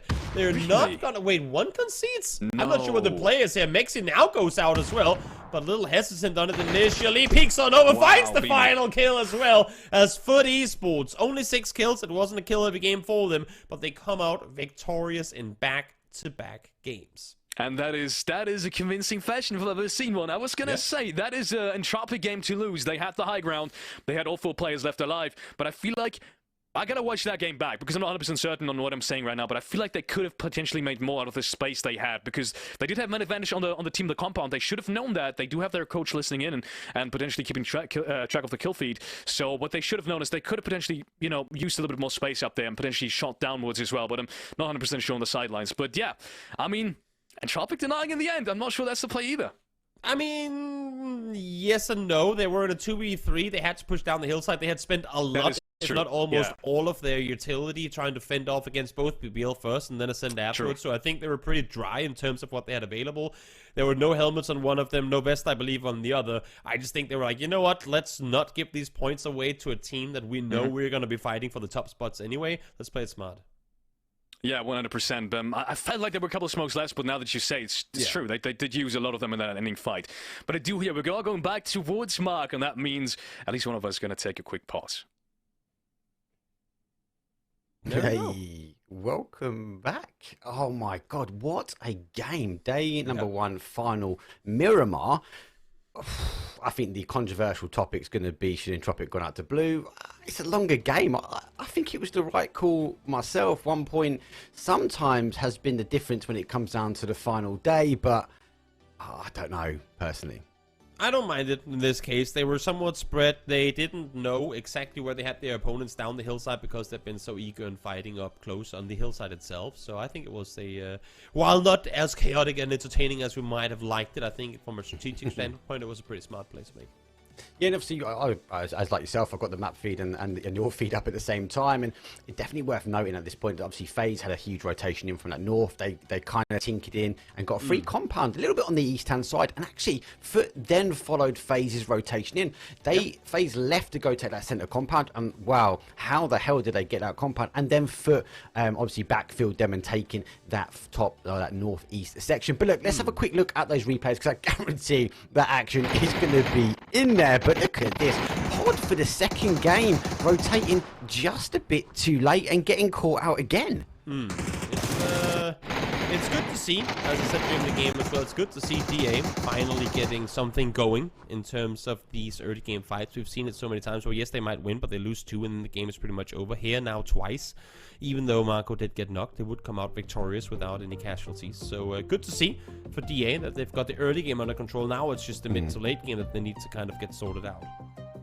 And this was the madness coming in from that top section, that mid game, where these teams who were very far out, wow, what a flip. And then look at this, Entropic eager to go take those kills but didn't quite get it. But this is where we saw a lot of teams sort of rotating their way in quite heavy. Obviously they pushed themselves then in towards Mad, the Mad and the whole of the Howl team has been sitting up at that top side for quite some time.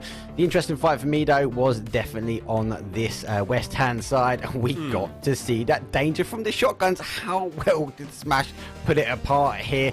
Twisted Minds only had a little bit of a delay with the molly, and as they were trying to use as much U2 as they could do, we just see Smash come rolling in and clearing it up. Yeah, I mean, it was practically, we can see none of their health bars are all the way up to the top. So when Smash comes in, a couple of flashes being deployed as well, finds the first, the second instantly after. The initial swing on the second guy was the one that was the most impressive to me. He comes in, instantly 90-degree turn to the left on a player who was ready. While he was flashed, he was pre-firing that angle too. So the fact that he's able to take him down in that fashion was incredibly impressive. Yeah, very, very quick to the draw there. And obviously, you know, you guys mentioned the stream, that 2-2 split for Entropic wasn't punished at all, really. Ascendo cleared their way from that top side. We do see Exalt holding his way down, does take 2 nicely, and then just misses out on his Chris, and then gets punished back to pretty much a one-shot from behind. A half a centimetre, a little bit more to the right. I think he could have seen its Chris, and he was on fire at that point, though, to maybe take a free. Yeah, I mean, it's always tricky when you get into these hills and see teams kind of brawled out. And that's where, to me, this ending played out differently to the one we saw in Taco earlier. Because in terms of like big hillsides and different vantage points up in the elevation, it's very clear that here, pretty much everyone knows exactly what they're around, what's happening, what angles they can leave themselves exposed to, because they know there's going to be no one shooting at them from there, which is why I feel like we see much more, not necessarily competitive, but much more kind of thought out end game, whereas to Taco earlier, it was more improv and see what happens on the other side of the ridge. Here, every single peak is very calculated. Yeah, and obviously very calculated from Entropic at this point here, because this is where they condensed that 2-2. They pushed in from that southwest side, and then they just took one fight off at a time, and it was very controlled, I felt like, from Entropic. On the other side, though, it became a bit mad descent on the huge defense, though, as we did see multiple teams pushing towards that compound. But yet again, look, we see Entropic very controlled, holding that ridge line. And obviously, before this point here, you guys know it, like, Michael, like, I was screaming as well. I was like 800 damage, and how has he not got a kill? They went out, though, pretty quickly. Ascend, they wrapped themselves back round, but at this point they're already down numbers, and it was just down to Entropic. They had to make the push this way. It was the right call for them. It was to take that 2-on-2 fight, and they had the high elevation. And then we come back to, after this though, was it the right play to go out? They didn't have the information though, and rightfully so, as you mentioned, about Foot.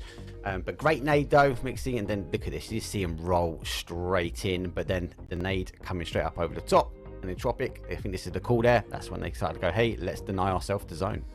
And actually, now that I look at it, both Mixi and Naileup had pretty decent Kevlar helmets and utility as well. So I'd say, considering how early we are in the tournament or in the grand finals, that they probably should have tried. They know it's a 2v3. They know they have the backs against both, I mean, the wall, figuratively, but the blue. But they had the smokes to make some space. I think they had some flashbangs as well to try and separate. But I think once they got pushed, once we saw Foot lob flashbangs in that direction, they just, I mean, they didn't have the time to kind of assess the situation. And it was easier in that moment to just kind of concede the game rather than try and see if they can maybe get 1 or 2 more points. Yeah, and obviously one of them went straight away, one of them went for the fight, so maybe a bit of miscommunication in party. But hey, let's have a quick look though at that recent match. So that's this match leaderboard though. Obviously Entropic though did take it though, 20 points, but look at that, an outstanding 14 kills there, well above farming everyone and putting an extra couple of points on the board.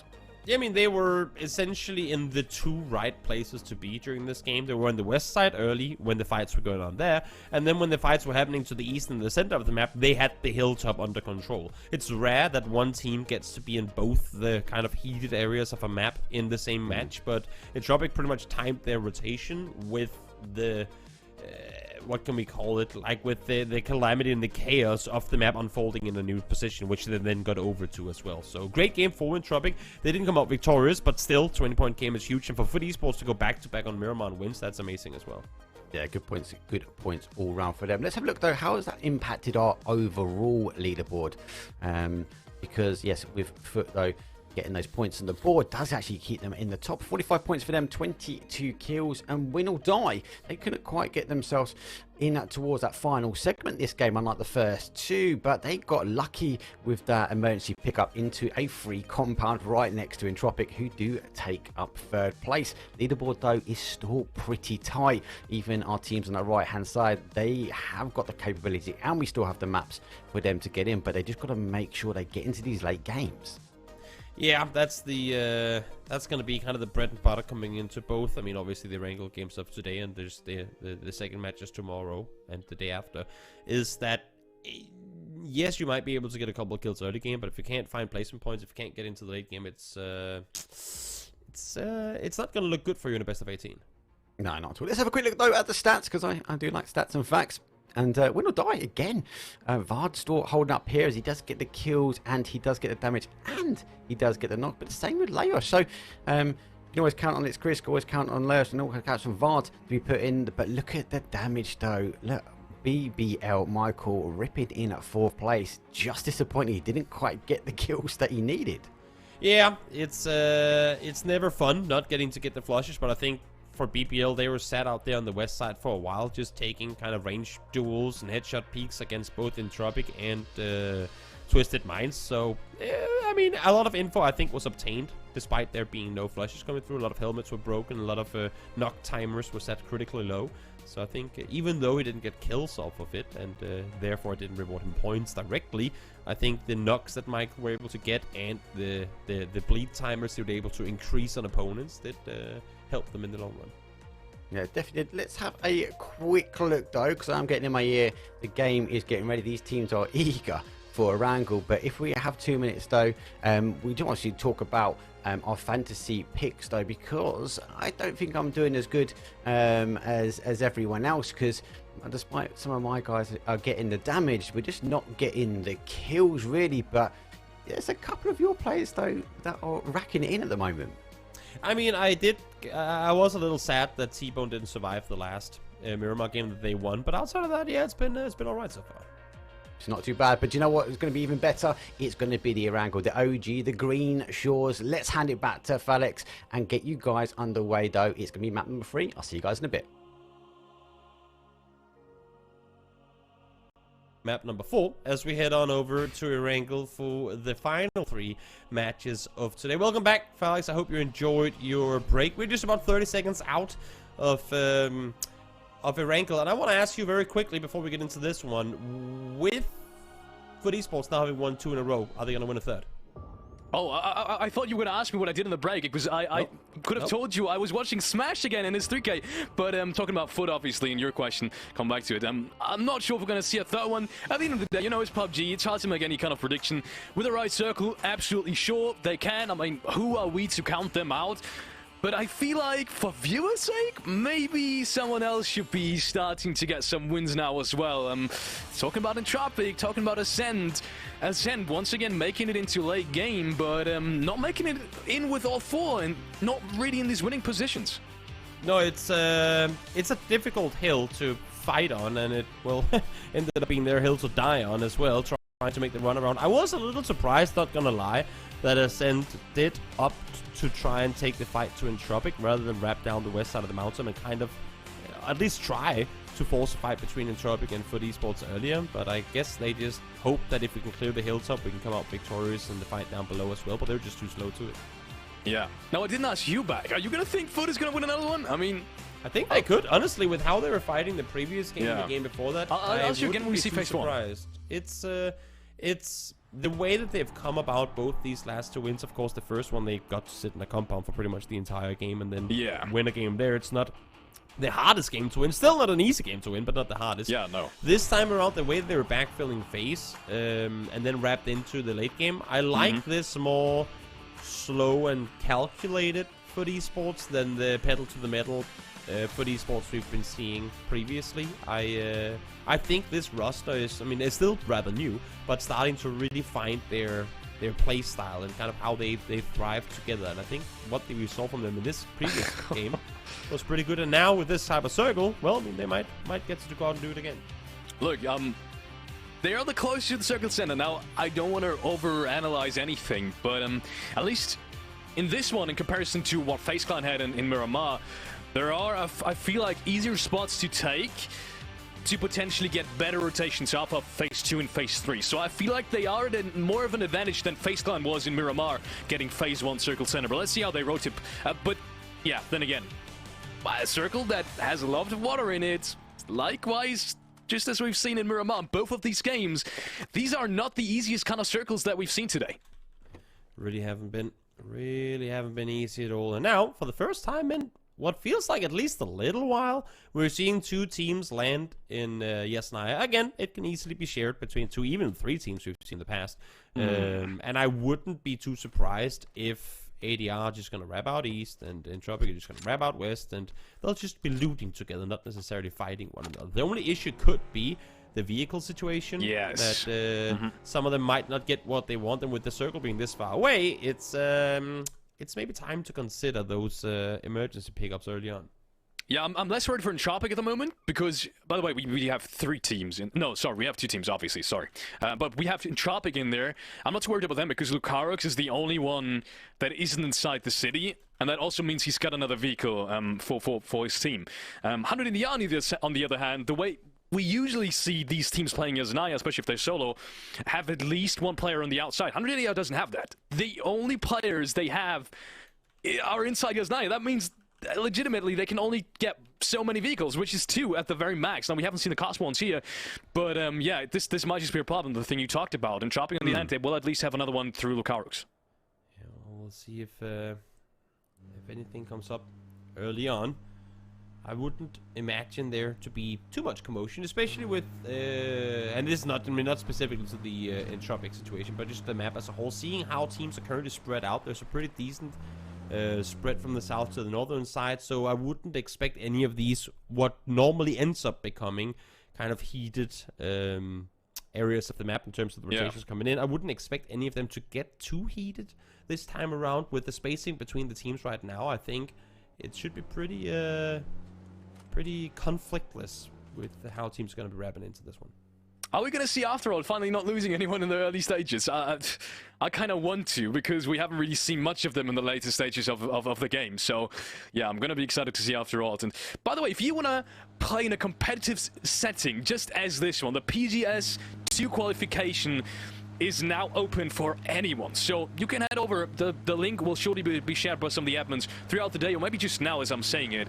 And obviously the qualifications are being hosted by Being Esports as well, so obviously you'll have no problem finding the link and finding all of that on Twitter and all the rest of the social medias that are available on PUBG Esports. So make sure to grab 3 of your friends in case you have a team already. Make sure to sign up now and not forget it.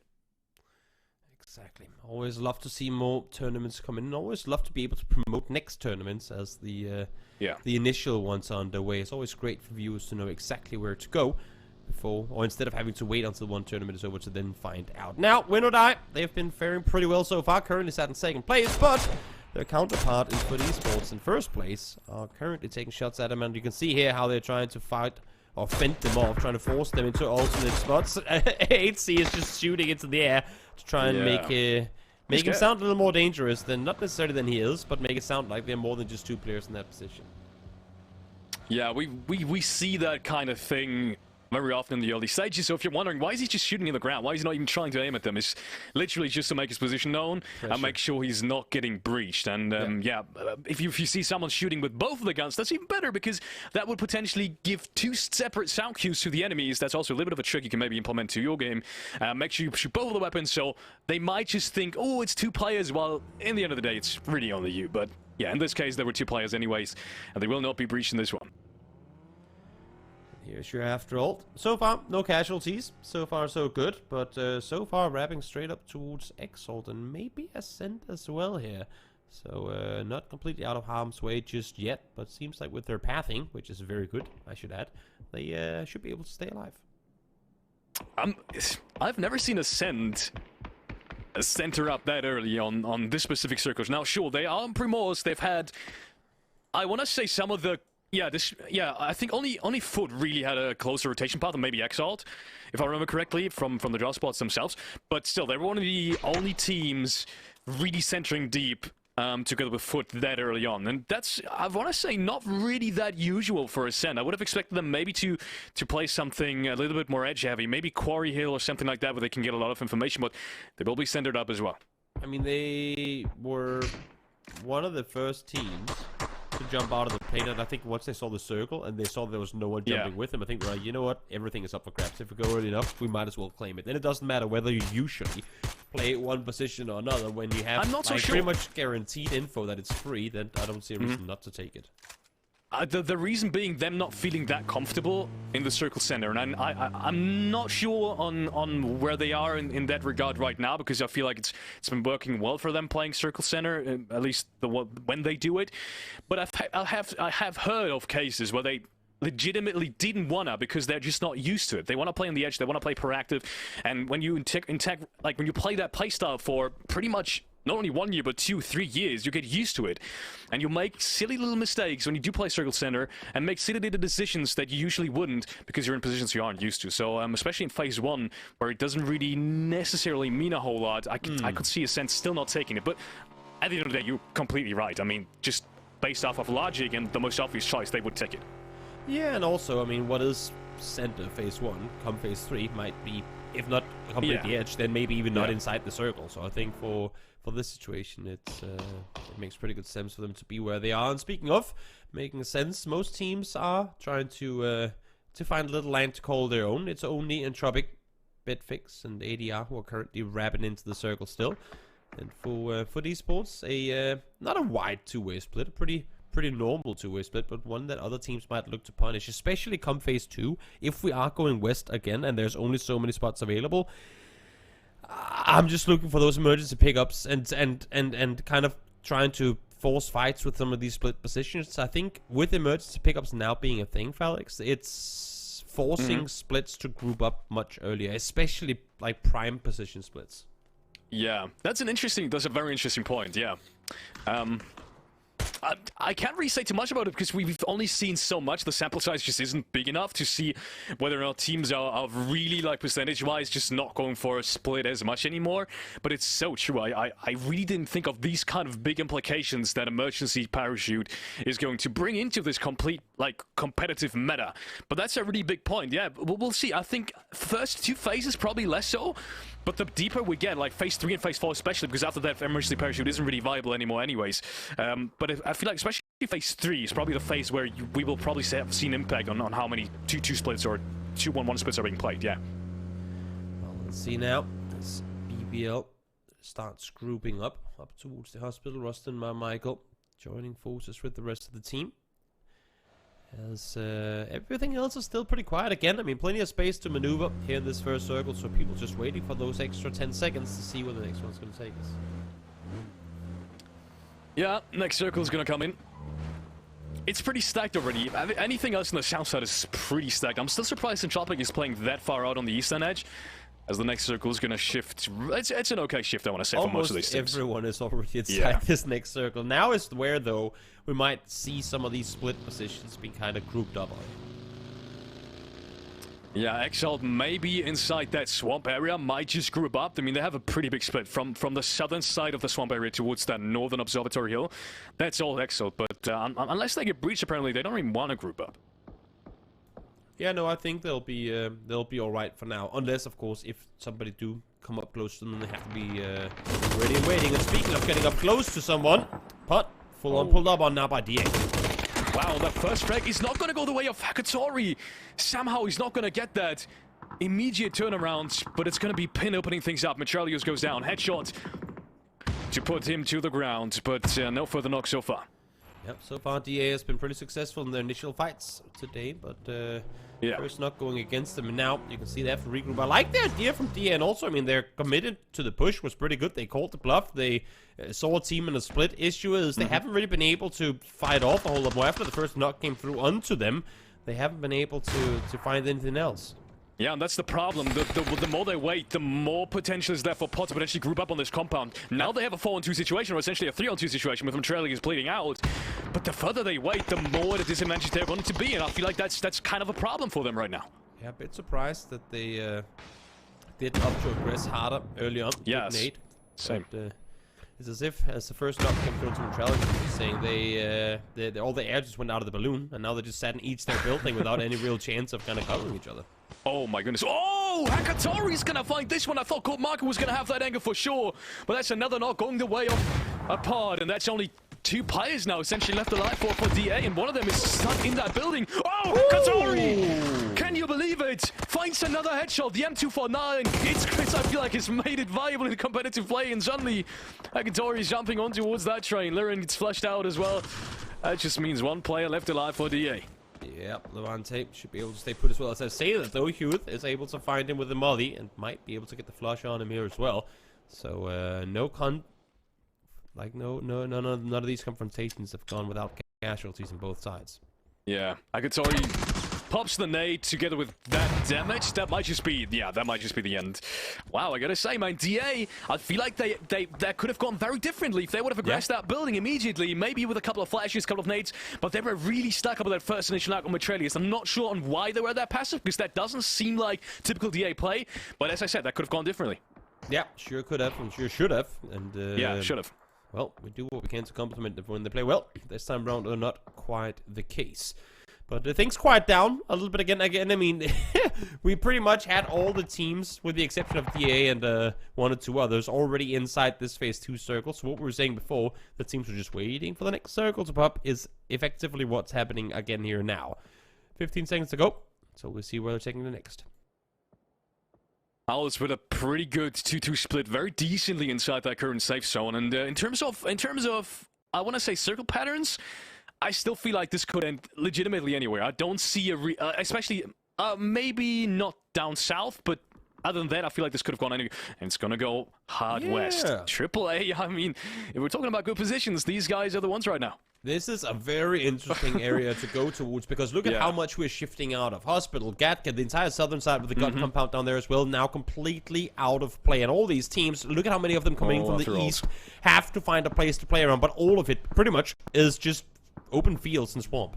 And love this play from Winner Die right now. They knew there was going to be a 2-2 split from after all. And they're going to breach this, but another breach is happening on the 2 double stacks just south of the Hisnaya dip. Again, I mean, calling the bluffs here.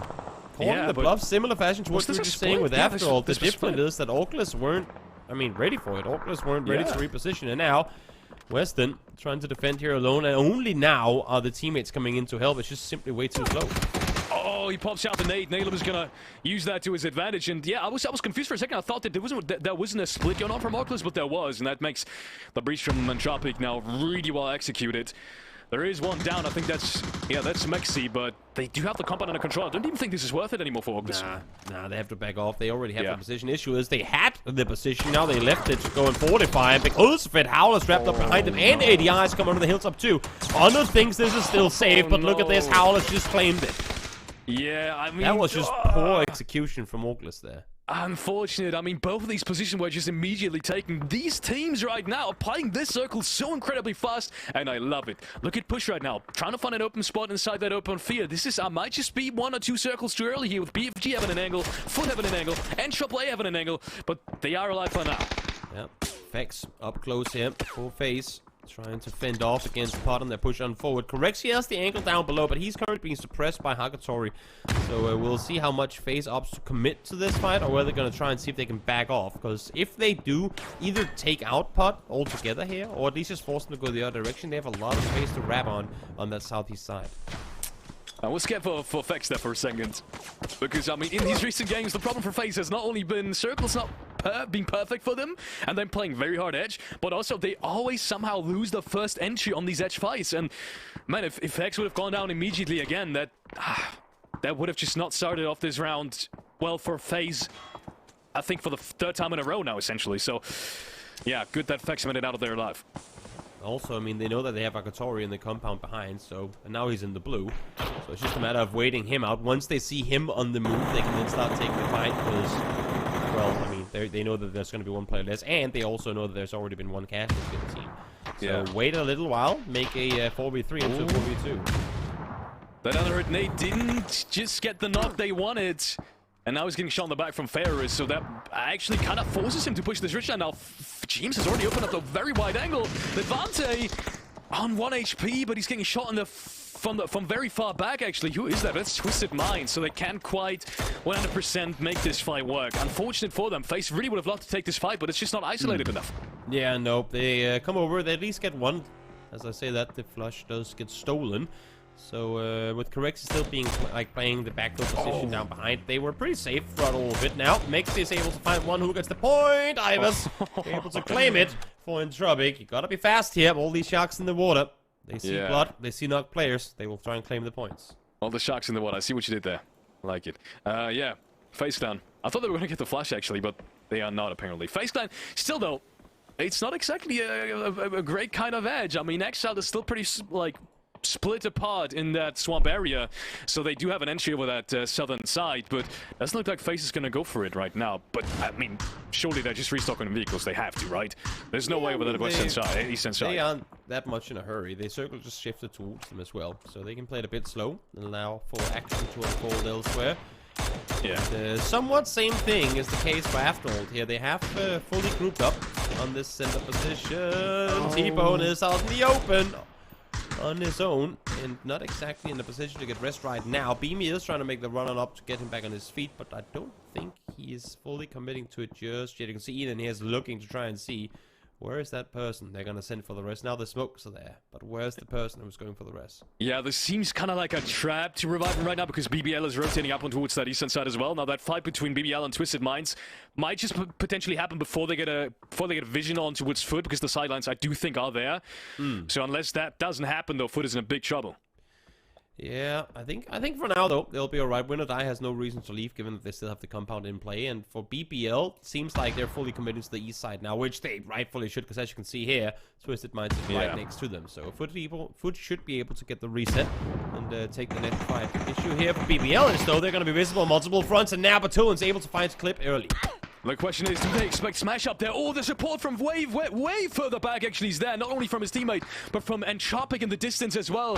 And look at that. Even Klim is going to get that flash on towards Klim. Not even Twisted Minds.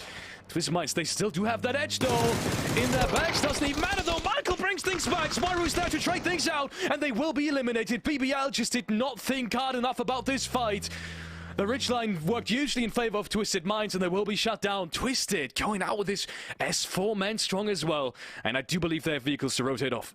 Yeah, they should be all right again. I mean, fully resetting this position effectively, and now able to sit tight for a few more seconds, wait for the next circle to pop, is pretty much perfect kind of outcome for them in this area. Circle shifting up towards the north. Twisted Minds are going to be great off of this position as well. They'll be able to hold off the south side, see them all fight, and then try and see if they can claim some free points off it. And for esports, I mean, they're just laughing with all these circles coming their way today. Yeah, but still, you gotta say, I mean, that was kind of one to be expected to some degree. I don't think we've seen a swamp banding in quite some time, have we? No, so it's been a little. It's been a little. Yeah, I feel like Foot kind of gambled on this, and I think it's a good gamble. Yep, and it sure as hell paid off. Bitfix, though, seeing now as the scent wraps around him. Not sure where Ascent are planning on going. Are they just going to try and play the water tower here? I think they are, but they're going to be super exposed to Win or Die up above.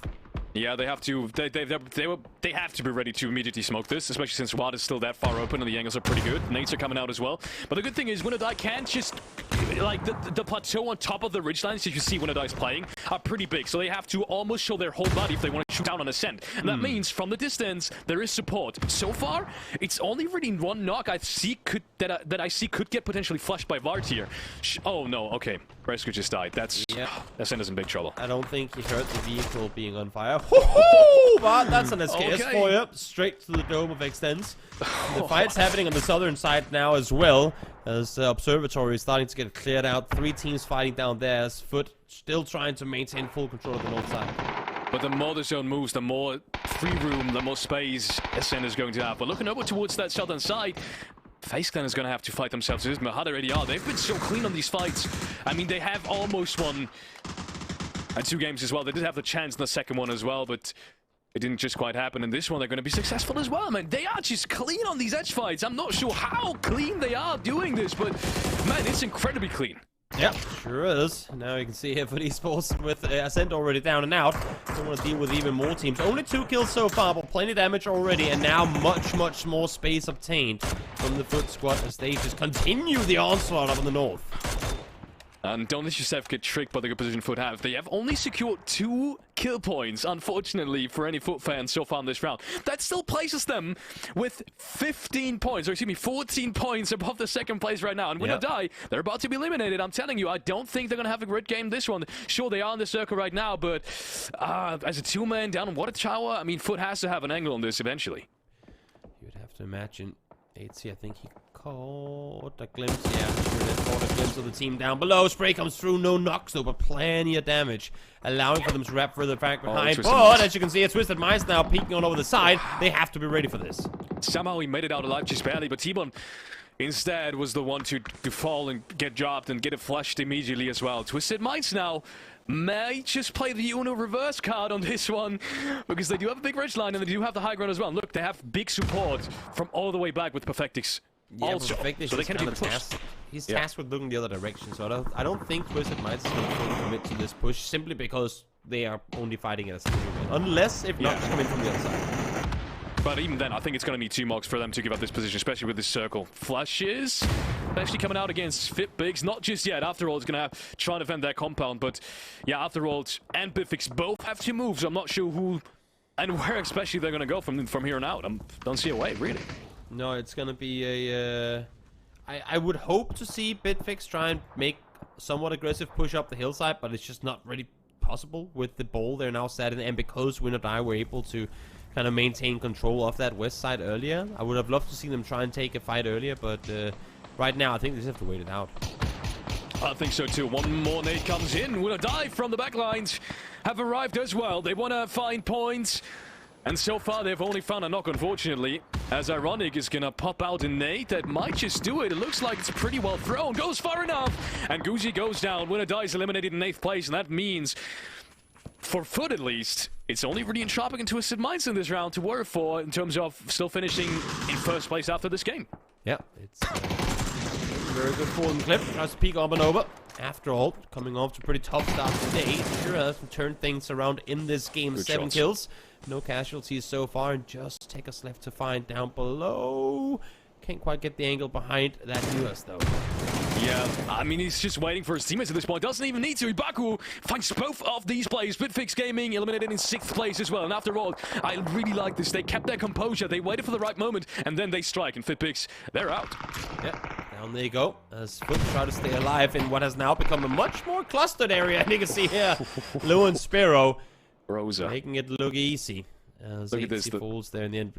Oh, this is such a tough angle. Yeah, I felt like he was going to peek this as well and potentially shot down Beamy too. Now his position is known. The Rosa peek not happening just yet. It is an AWP though, even though it ain't a crate drop anymore. It still packs a pretty damn decent punch. Issue is so does Nates, and Beamy, well, he is in trouble. Yeah, you see Spyro there. Spyro could play around just a second longer, and he does it. And just like that, he's made it into the smoke. Man, that was some really good play coming from Spiral that he was able to survive there. Beamy turns around though, takes down Schengen, gets shot down though by Hibaku, who's just arrived inside the safe zone as well. And after all, they want to have a say in this round. Yeah, look at this for Twisted Minds. 11 kills, no casualties, and they keep ragging them up. After all, those managed to find 2 more, so they make their way into double digits as well with their 12th kill this match. And Entropic alive here as well. So the gap that Foot Esports were able to get earlier on with the back-to-back wins on Miramar sure looks like that's going to be mitigated here on Erangel.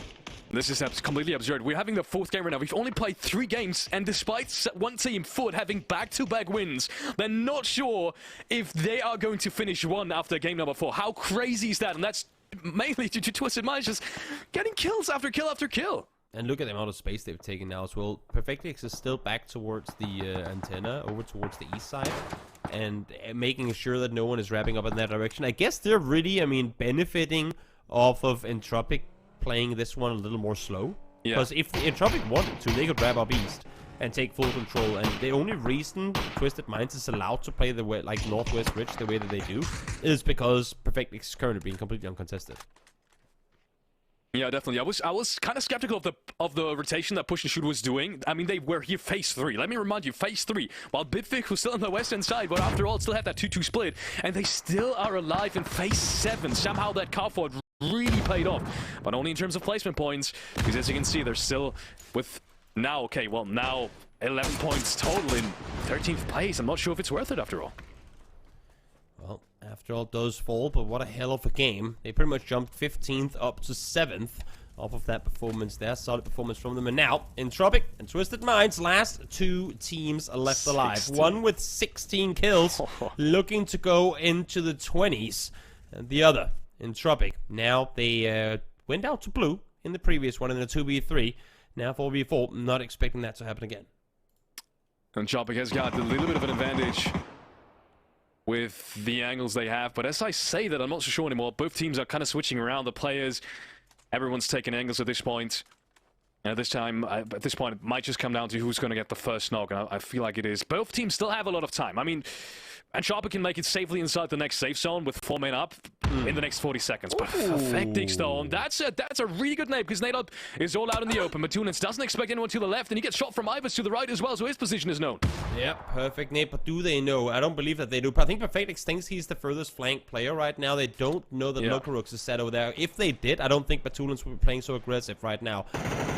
When do you start shooting? When do you shoot? And when do you find the knock? Lokarux goes for the first one inside, goes for Perfectix after. Huge stubble for him to take them both down. That is the entire east side of this circle. Lost control of Bud Spiro as a response. And he's going to take one down with a Groza as well. Groza on hand has been an absolute key for them in this round. One more knock coming out from Lou, and it is the AOG as well. And suddenly, it's a 2v1, and it's all down to Lokarux to make this happen. He's got the ridgeline, he's got the circle, he's got some time to play around as well. Let's see if they can find him. Wanted to confirm some of the points before this one goes to an end. The wraparound continues as Lokarux trying to get a better angle, but the smokes ain't making it easy for him. The spray comes through, but not finding anything the second time around either. No, more spam shots are coming out from Lou. They will have to play this one out very calmly. They do have the man advantage on this one. Let me remind you, Lukarux, he's already getting some kind of lurk going. He's got the high ground. He could make something work with his lurk. I like his idea of now that he doesn't have the numbers advantage, he's got to be able to find that first angle. He got to find the first knock before they start shooting back at him. He's got to somehow make this into 2 separate 1v1s, preferably without them shooting initially. But now that he starts shooting again, once again, they know of his position. And the interesting thing is Liu has already gone for the lurk himself now, with him being so occupied by Spiral, jumping around that water tower. I don't think he realizes he's being pushed from the right any second now. Only 16 bullets for Spiro as well to utilize, as this one is going to go right down to the wire. Lewis flanked off, as you said. I'm not sure if I like this. I think Lokarux as well now is starting to realize, wait, they're spread out, but he's currently looking downhill. Little does he know that Lewis setting up what could be a game-winning backstab here. So he's just got the information again. Now the shots come through, and that should probably give Lou Enough breathing room to potentially push this now. I think he sees him, yeah. So his team has probably communicated that he's got the knock, and there he goes. He shuts him down. And Twisted Mind with a 20 kill win. Can you believe it? Will shut down game number 4, and they will overtake Foot by 2 points. How absolutely absurd is this one? We've seen a back-to-back chicken dinner, and Foot is still not in first place. Absolutely phenomenal performance for Twisted Mind to take out a third of this lobby. Insane performance, and from start to finish, I mean, once they take out BBL on that east side, I believe that was some of their first kills in this game. Once they come in, once they get themselves established on the east side of the map, up by the antenna, they're just a force to be dealt with. And I think credit to Entropic for parts of it, that they never try and pressure Perfect X hard. I know it's a hard angle to push. I know they didn't really have to make that play, but they sure as hell would have made it easier for the rest of the lobby had they tried to deal with Twisted Minds earlier.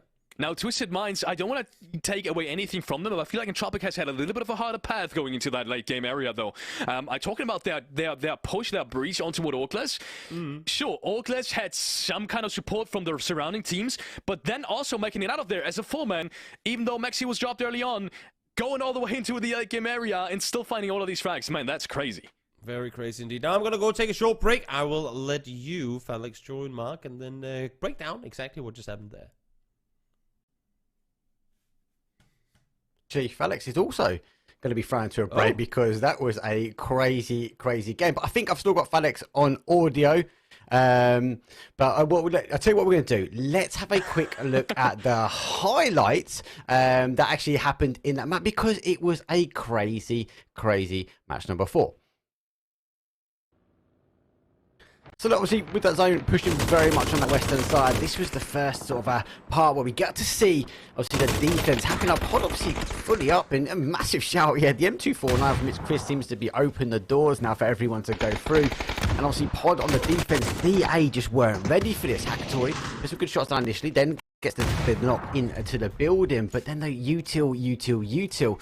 They did receive a knock, able to get picked up during that time as well, but the zone at this point was never going to favour as it continued to roll over towards that west hand side. This is where we saw a lot of the teams condense in. They couldn't really play the outside edge cleanly, but very tactical play. Twisted Mind put themselves in a great position. That's where they're rolling that bet to think where the end zone's going to be.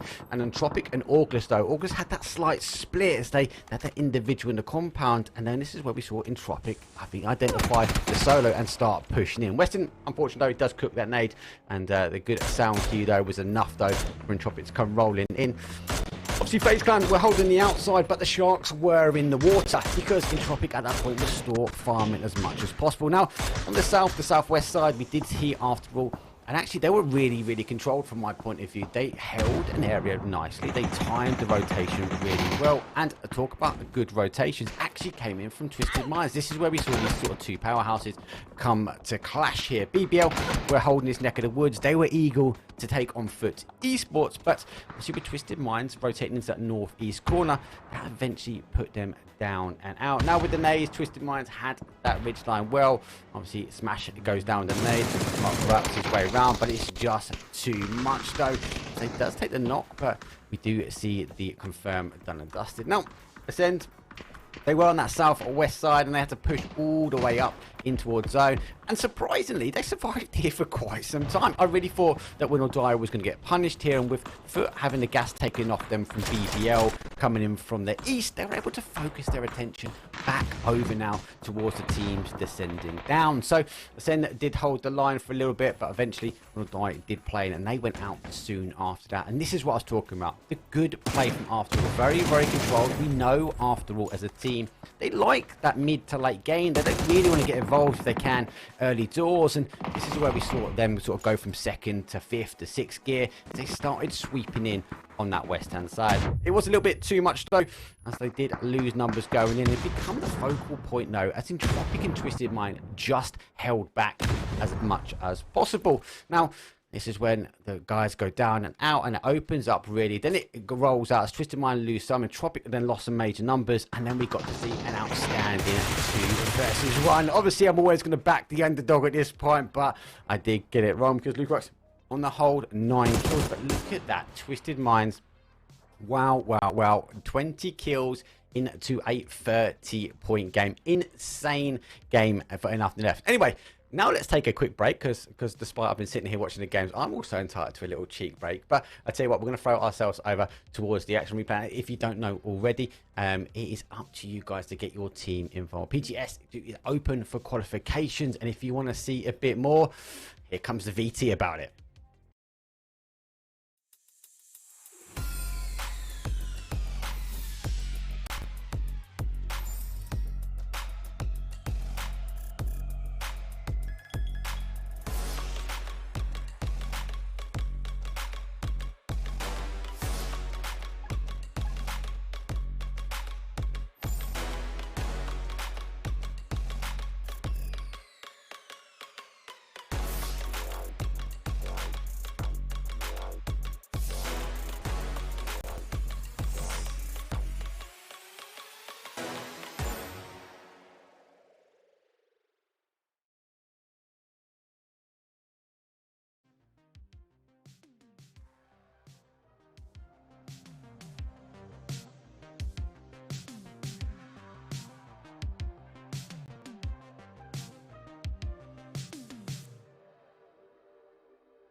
Hey guys, welcome back to the rotation. That there was a very, very good first wrangle and actually showed us pretty much a lot that had to offer. Do you know what is else on for offer though? And that is 1,000 G coins. For those that haven't been following already, you can get your clips involved. So you're watching the action like we are and the highlights that we get to show you. You can also throw those clips. Make sure you tag the guys on Twitter and 1,000 G coins could be yours. The admins have already been giving it away. I've seen already. So if you're missing out, it's not too late though. Take the clips you want to, throw it on Twitter and tag in the guys. But that is not all we need to remind you guys about Phalanx, is it? No, it isn't. Also, if I said it throughout the last game already, if you want to join in on some competitive action, maybe you have already, maybe you haven't, grab some of your friends or grab your team and sign up for the PGS 2 qualifications right now. These are also being hosted by Being Esports. ones that are producing this event. And yeah, you can sign up right now, so make sure to get in on the action. You will not regret it. It's a very special feeling, in case you haven't played competitive yet, to play in these kinds of scenarios, playing these kinds of lobbies. It's different from ranked, not too different. I want to say, obviously, you won't get thrown into the cold waters completely, but it is different at the end of the day, and there's lots to learn. Yeah, definitely a lot to learn, and you've got to be in it to win it. So get yourself and get your team signed up. We'll make sure there is a link in chat though that you can follow. Let's have a quick look though of the leaderboard after that game, and this is our recent match leaderboard. And Twisted Minds put a whopping 30 points on the gap, followed up by After All those. They did get the kills, and that was a bit more of a timed execution. But Entropic in third on that one with only 9 kills but 15 points. But 3 teams in double digits there. Man, I mean, we have to talk about Twisted Minds. This is the strongest game. We've seen strong games. Well, this is the strongest games we've seen from any EMEA partner team, from any team in general. And I was saying 180 hours looking really strong today. Maybe they can show us some glimpse of what they've done in the playoffs. But Twisted Minds coming out like this in this kind of fashion. Sure, they've had good circles to get some isolated fights in, but to win this very consistently, time and time again, this is deservedly going to put them in a higher spot, essentially, in the first spot, over footballers who've also had 2 incredible games. So, I mean, it's absurd. I said it before. Them overtaking football is something I wouldn't have expected to be happening even today in general. That game could have gone either way. For obviously chasing it, FaZe were chasing it, Tropic were chasing it, but Twisted Minds came in and sweeped hard. But you know what? I'm going to go and sweep out of here, though. Toby is coming back. We are now going into match number 5. I'll get it right this time. I'll see you guys in a second. Welcome back, Toby, Tom, whoever you are at this point. We're going into match number 5. I'm excited for this one. I was saying before, maybe we're going to see a military circle finally. Like we haven't seen enough.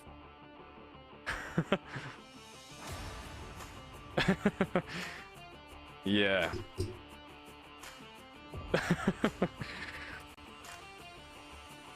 Yeah. I mean, looking at this main path, it could very well happen, right? So, yeah, BBL, in case you do get the circle, do you feel glad about that one? Yeah, FaZe, all the rest of the part teams going to find their spot again. I don't think anything's going to change with this one, with this main path, in terms of drop spots. Yeah. We can sometimes get is if 2 teams loot the same area and the plane path isn't good for it. I'm looking specifically at Yasnaya right now, knowing that both Entropic and 180R does like to go up there. You can see 180R actually already now opting to go for a up drop. Yeah, this is interesting. Also, we're going to touch on Pod. They've got Picado in Miramar, and they've got Pochinki now here as well. Both of these uncontested. We've seen teams literally fighting 18 games, or, well, 12 games to some degree, for these spots, and they just get it for free in a grand final with all the EMEA partner teams. Well, what can you say? I mean, maybe someone should have just maybe done some less hot jobs in the qualifiers to make it here. Yeah, maybe. And also, well, there's your potential military circle. No guarantees just yet, but of course, honestly, I feel like those circles are the ones. Those circles are the most brutal ones. I mean, if it's gonna be military, at least just tell us that it's gonna be military. This is kind of a just give it to us. A coin flip type of thing, which I don't think look at this. Like, this is so smart though. Didn't want to interrupt you, but this is so smart because his teammate landed in the compound and he they wanted a weapon, to block him off. Exactly, yeah. Yep. I liked it. I like the idea from pubg, but in this case, not really anything coming off it. If that would have happened, like, that would have been a clip to share on Twitter. Guys, remember, share some clips on Twitter, hashtag the rotation, win some G cards. Yeah, exactly. Gotta get those highlights in there. I mean, the the qualifiers alone had, I think, enough highlight-worthy moments for an entire YouTube video. I feel like these finals will present us some of them as well. If a 20-kill win, but that's the funny thing about this previous Twisted Minds win. They got 20 kills. That is insane. I feel like whenever we see wins with that high of a kill count, it also gives us quite a bit of highlights. But in this case, it was just a very kind of well thought out game. Calculated, yeah, it wasn't that, you know, like action highlight crazy. It was just one clean fight into another clean fight into another clean fight, and they came out victorious. Yeah, I mean, it's very rare that a team like this, so even if you play perfectly, it's very rare that you get your opportunity to even get 20 frags, right? But in this scenario, they had the isolated fight against BBL, which they showed. I mean, BBL got shot in the back, and they didn't exactly have an isolated fight themselves. But at least Twisted Minds had one. You know, backs being clear. Then the fight against Footballist. Then the fight against. I think they even got some of the frags against Push. And then in the end, it's a 4-on-4. That whole thing even ended in a 4-on-4 is crazy in itself. Now, as we look at DA here, their first line in their strategy is everything is calculated.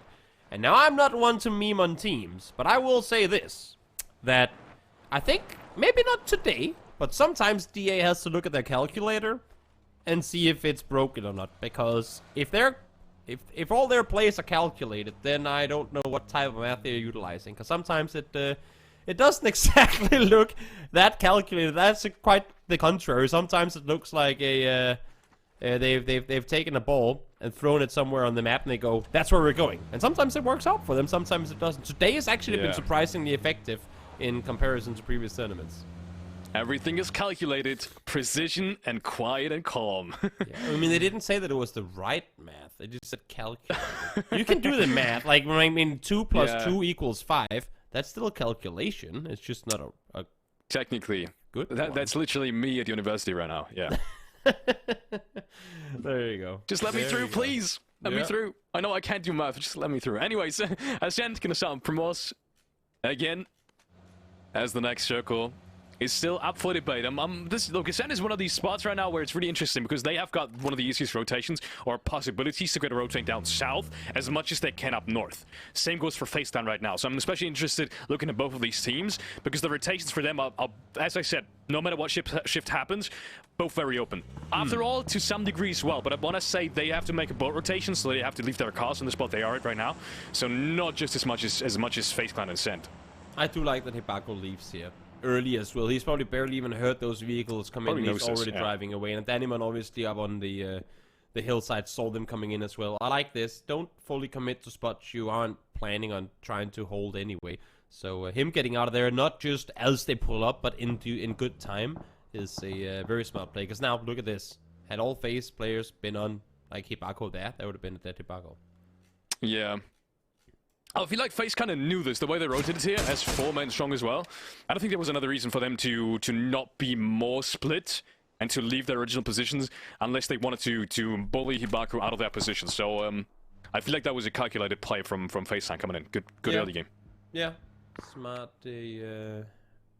engage on their side as well. Claiming some, I mean, arguably right now, given that we have no clue whether it's going to go north or south, did he just FaZe probably has one of the best transition points. I think it did. Yeah, out of the car. Come on. Damn far away too. Come on, Push. That's nasty. That's just competitive PUBG for you. Yeah, it is. So if you want to get headshotted out of the car as well, make sure to sign up for PGS2. But yeah, make sure to sign up anyway. Yeah, if you like the feeling of getting completely and utterly dumpstered by your opponents, sign up for PGS2 qualifiers. The good thing is you won't meet FaZe until you're at the very end. So you know, you won't meet Push probably. Yeah, unless it's very late in the qualifiers either. Yeah, we'll see. See how that one goes down. In the meantime, yeah, Art and the remaining Exalt players trying to make a little more space because they have a pretty wide 2-on-1 split. Actually, one that I feel like might be a bit too eager. Right now, it's okay because no one's around them, but if they don't instantly rotate once the next circle pops, you're gonna see dead Exalt players in the kill feed because they are trying to grab over way more than I feel like they can chew. Yeah, especially since Monodoctor is not playing the hill that it's Chris just took. Exactly. And that's kind of the hill you want to play, right? Because that's where you get the most information. That's where you can dodge easily. If Monodoctor wants to leave this compound, if he gets spotted there, I feel like he's dead. I feel like at this point Monodoctor can't even make a noise because Ascent will surely breach this. They will surely figure out that this is solo. Yeah, it's gonna get pretty hard punished for Monodoctor. Unless if he gets out there, like unless if his spider senses tinkle when they Spider need to, senses. it's he's gonna need some sort of help to get out of there alive if he doesn't leave early on his own. Next rotation up on an inside 180R.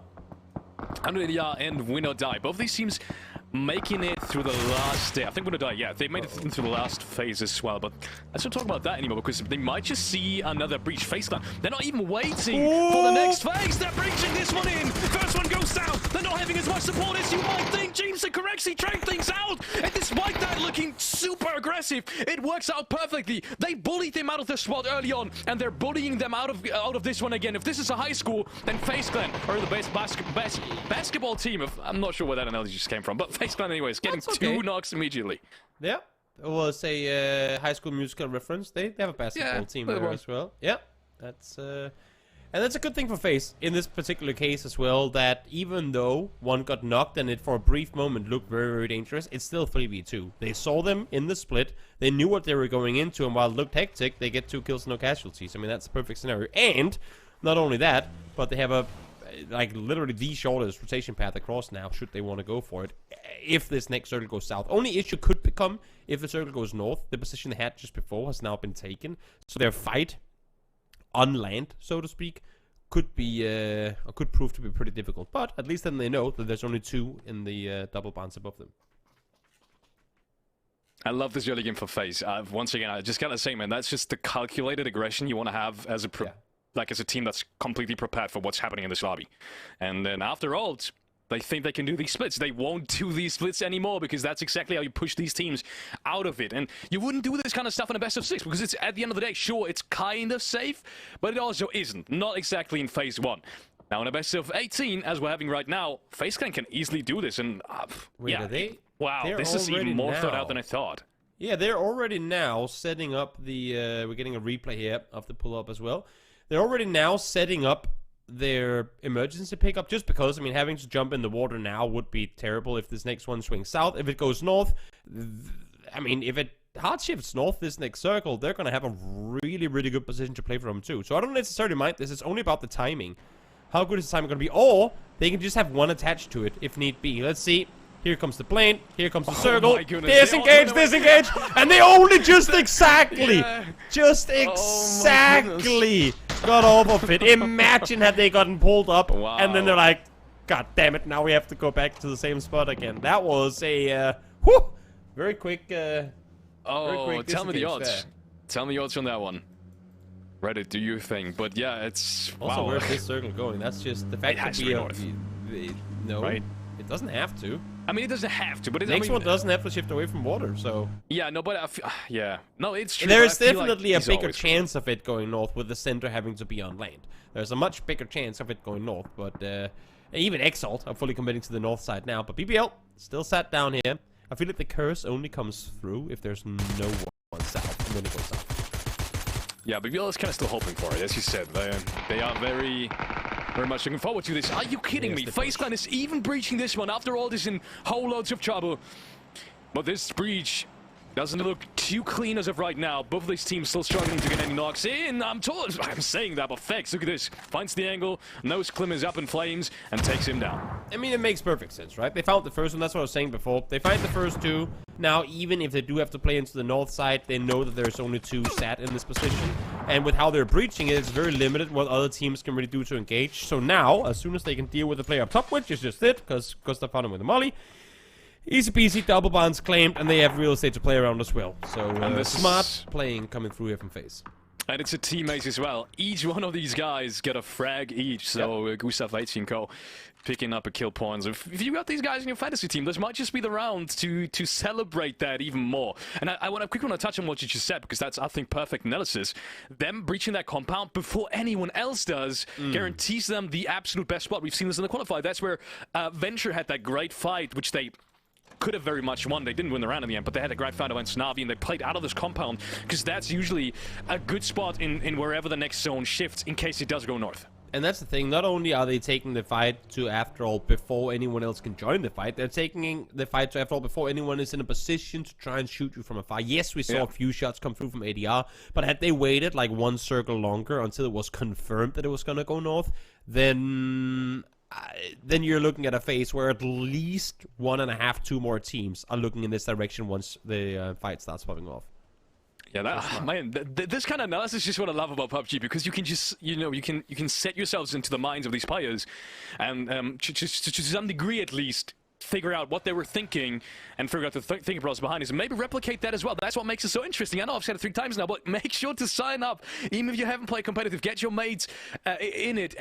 If you figure stuff out yourself, that's where, you know, the competitive spirit is all about. Figuring stuff out, improving. It's so much fun. Like PUBG Esports, man, there's nothing like it. So make sure to get in there. Yep. Well, let's see, win or die. 20 seconds to go. Have they timed it right with the plane coming through? I mean, I feel like they're going to commit to this parachute either way, because they know they have absolutely nothing to claim on their side of the circle right now, with both Twisted Minds and Foot Esports and Ascent effectively having a lockdown on the northwest side of this circle. They're just going to wait to see this one. Are we going south into chaos? Or are we going north? We are actually shifting south. My goodness. Get those emergency parachutes ready, everyone, because we are going in to absolute and utter chaos mode. Here comes Lou trying to spray on through. We have yet to see anyone get taken out in mid-transition. But can he find one here? No, I don't think so. And oh my lord, does Twisted Minds have to rotate far now? And FaZe Clan, they must be furious about this, because they just did all that for essentially no good spot at all. They still have to rotate on through. I'm thinking they're just gonna crash the car into the water, unless they wanna camp this bridge. But also Ascent and BBL. Look where Michael is right now on the map. He's all the way out there. And the rest of his team, they've got prime spots to take anything they want to on their base. He's in Ferry Pier all on his own, because Ascent was kind of preventing him from crossing on over. This has chaos written all over it. FaZe has just jumped in the water. I'm not seeing, actually that's not true, I am seeing win or die in the middle of their journey across, but this is going to be, I mean, utter chaos. Complete and utter chaos. The fact that we haven't seen more casualties already has me pretty surprised. I mean, win or die, for example. Look, win or die. With that emergency parachute, that's how the meta is going to change. It's the second team to arrive inside the safe zone, at least inside the southern mainline, inside Sosnovka Island. They're getting the compound too. They're getting the now. compound on land off of it. That is Did Ascent spot them? Incredible timing. Did Ascent spot them? Is the big question I'm asking myself here, because Brax can kick out. They just breached that southern hillside. I think they know. I think they must have. Yeah, or at least heard the parachutes. They must have heard or seen something coming their way. Or at least there was a big plane flying over their heads. So you'd have to imagine that they have a good inkling. Twisted Minds now, as for actually I can see, are going for this as well. But Foot Esports are driving up towards them. This would be interesting to get an eye on if we can. Twisted Minds are currently locking onto the zip line to go north, and now starting to fly away. But Foot Esports, they were trying to get up towards them as they saw that big balloon get up in the air. They were driving in their direction, but I think Twisted Minds just exactly managed to escape that one. Yeah, let's see Bitfix. Bitfix, look at the split as well. I quickly want to touch on the split that Bitfix playing right here.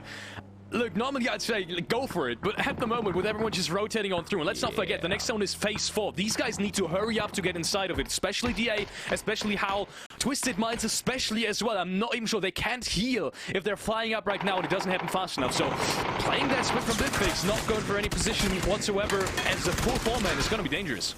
Oh, Hurricane, you gotta get out of the vehicle. It's gonna explode, and Braxco is gonna find himself a double because of it. Now, Killikai did get knocked. I feel like Killikai's been the one getting knocked early in all these fights for Ascent today.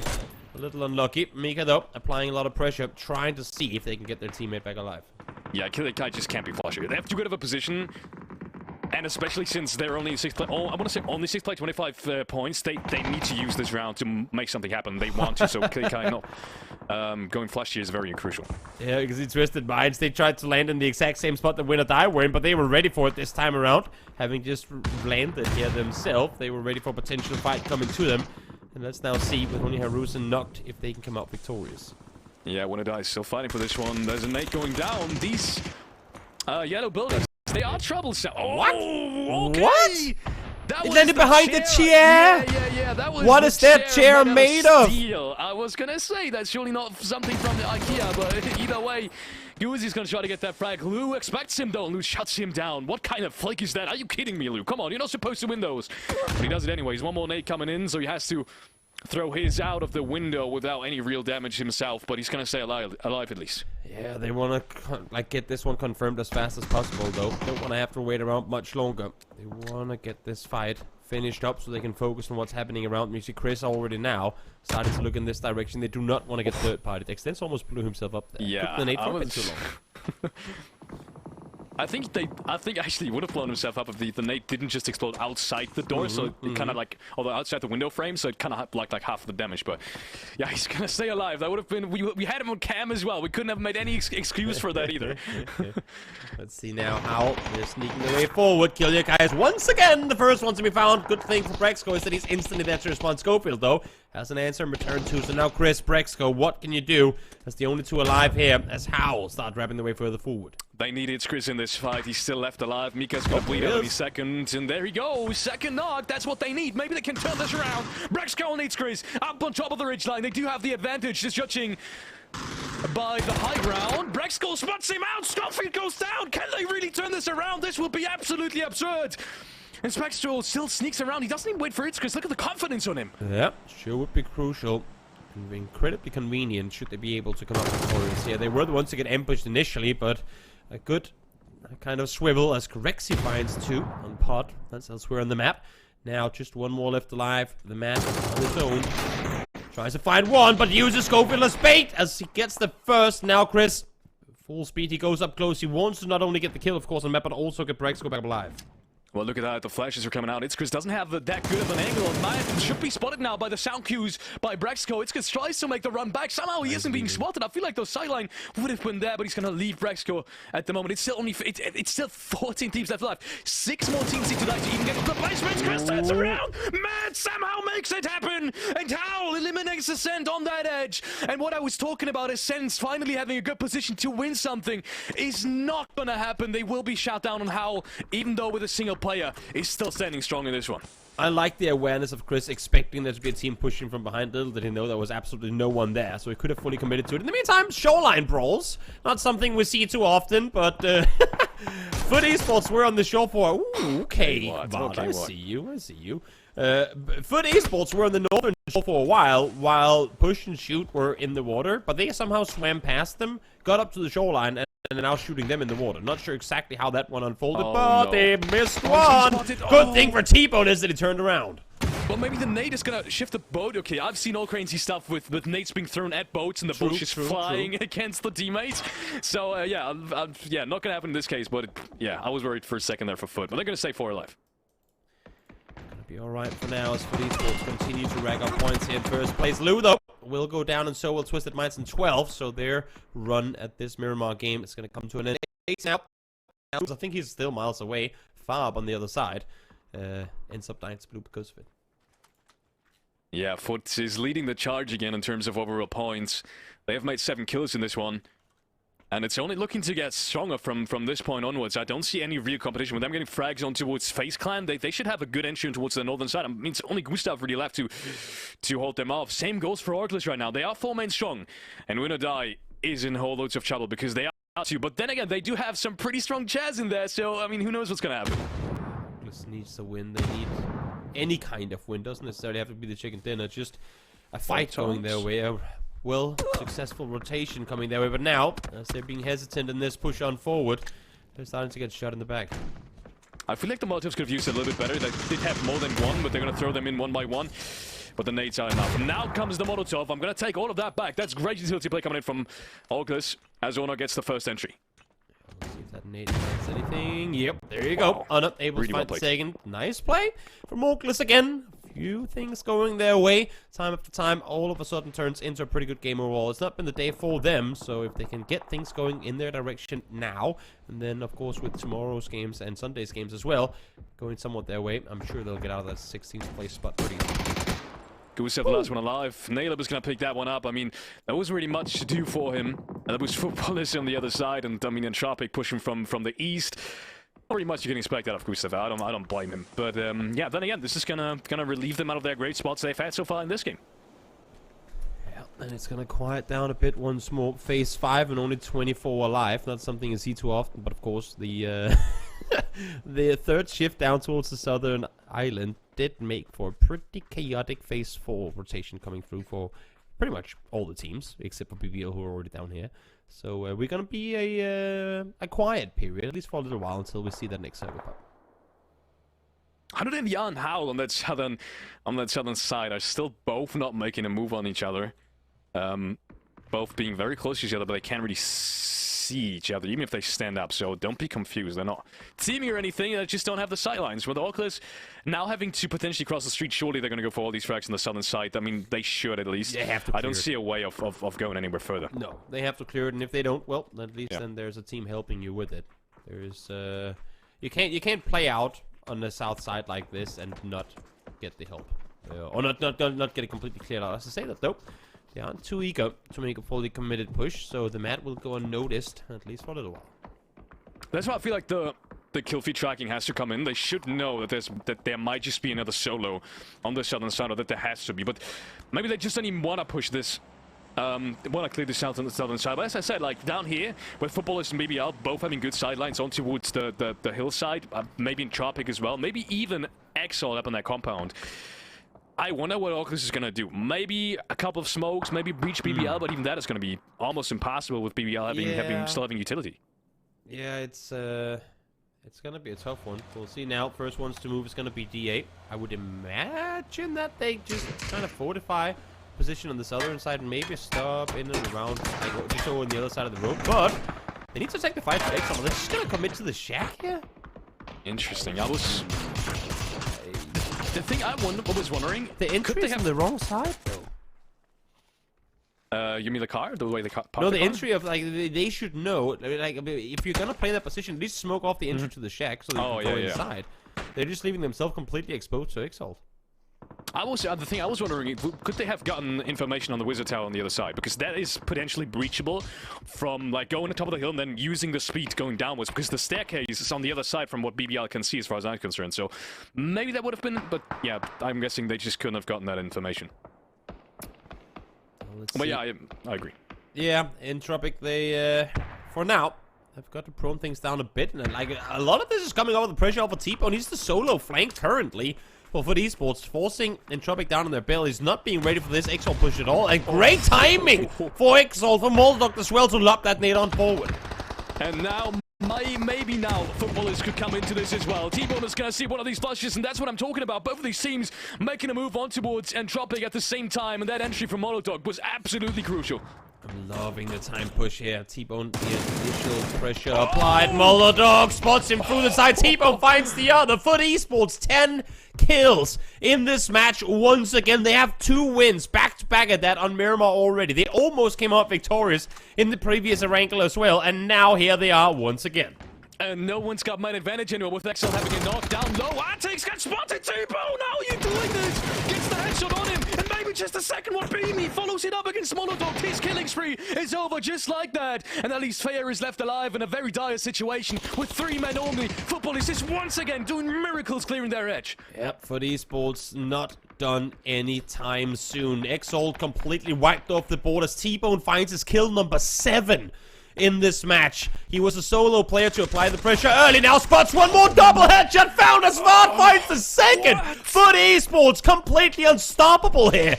I love how we had Twisted Minds, the previous one, find 20, and that was unheard of. And Foot Esports just going to the next game with a, guys, hold my beer. Let me just let me just get a piece of this next game. T-Bone already found 1 more knock.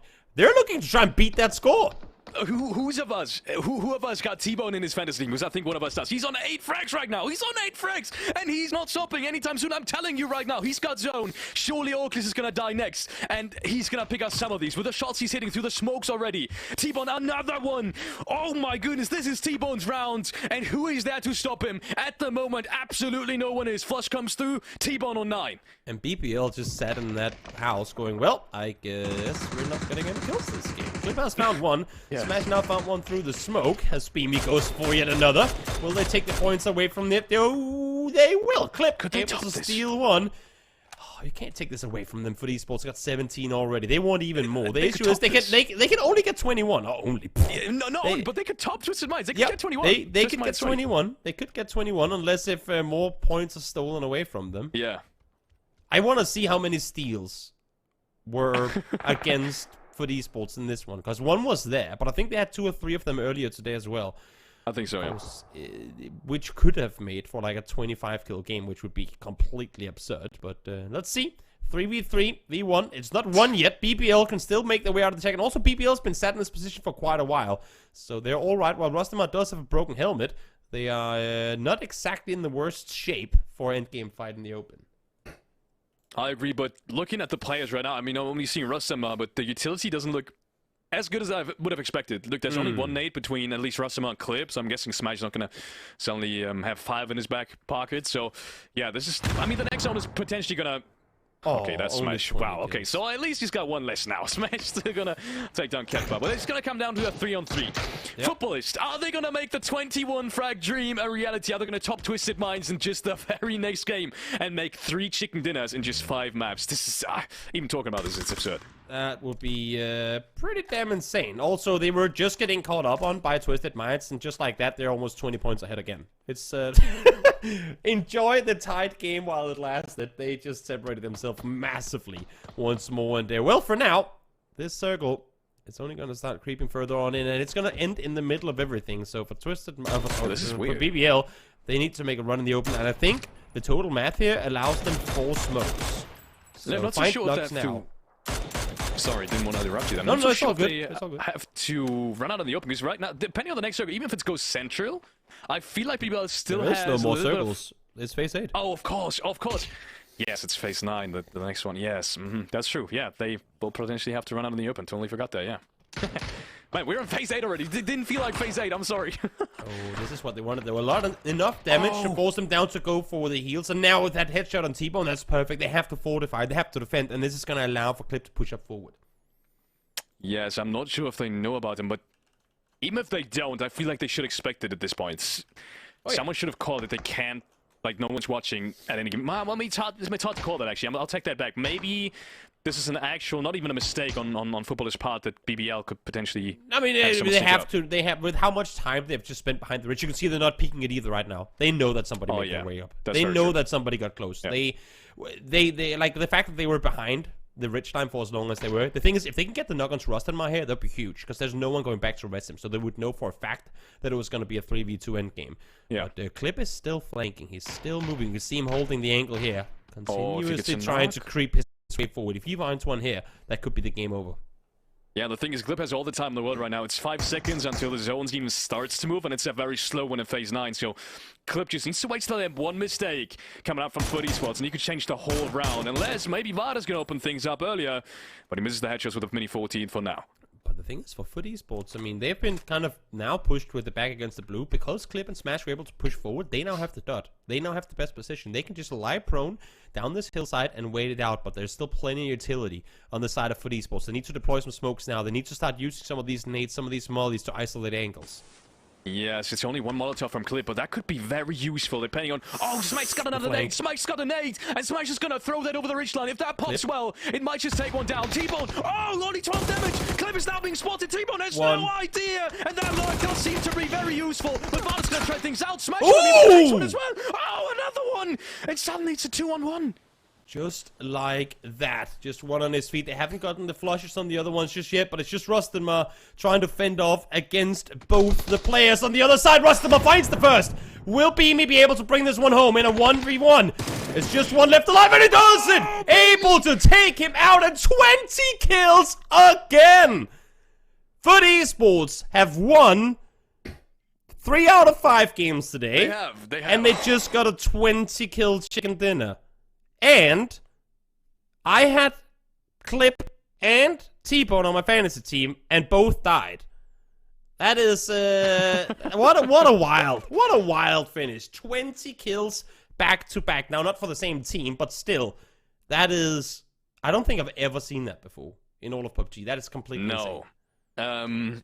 Dude, I'm speechless. I don't even know what to say anymore, because the way Foot played, it was kind of the same with Twisted Minds. We didn't have these super crazy scenarios. We didn't have these super crazy clutch scenarios, but they made these fights look so easy consistently, time and time again. Sure, it's to some degree a little bit easier having on the northern shoreline military kind of circle, getting some easy frags to the players coming into the water, but they had to fight themselves in as well. I mean, Faceline was kind of ready for them. They were literally the last team to get to the military island too. That never happens. Yeah. With that though, I'm gonna give you a break, Felix, so we're ready for the final game, and then I'm gonna bring back Mark real quick.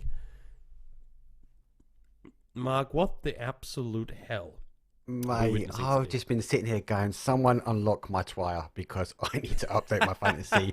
Foot, as I was about to say, you caught me just before. Foot was the last team to get in. And even from the start, God, that phase push on the cliff, they put the emergency pick up and they all went, oh, no, let's not go there. Yeah.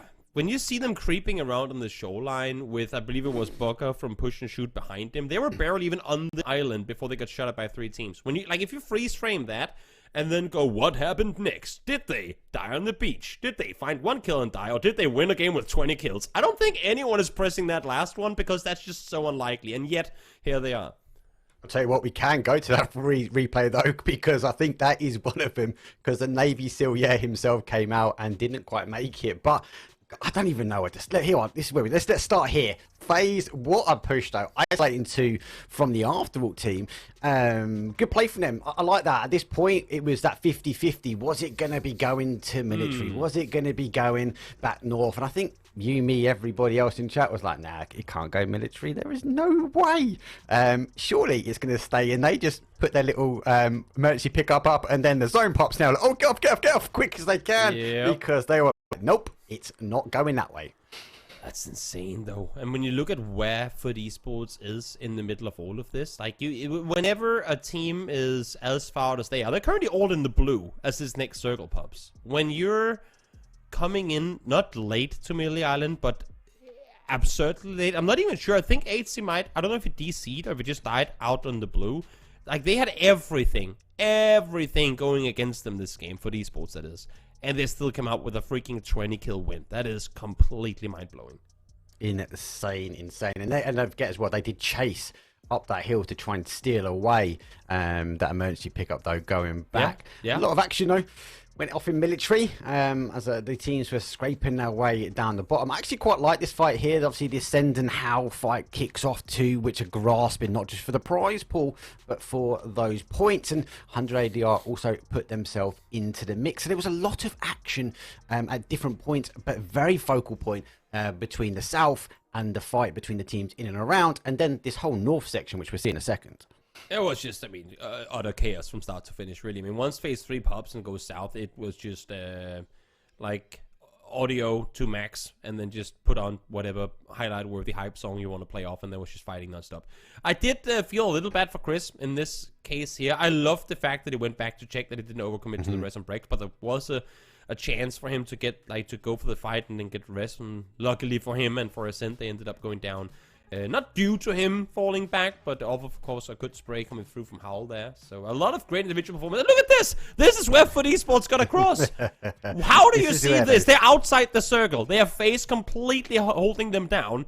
That knock right there was huge. Vart then spins, finds the second. T-Bone saves him from behind. Booker had a nade in hand, but T-Bone sees him in the water. Like, they were never supposed to make landfall here.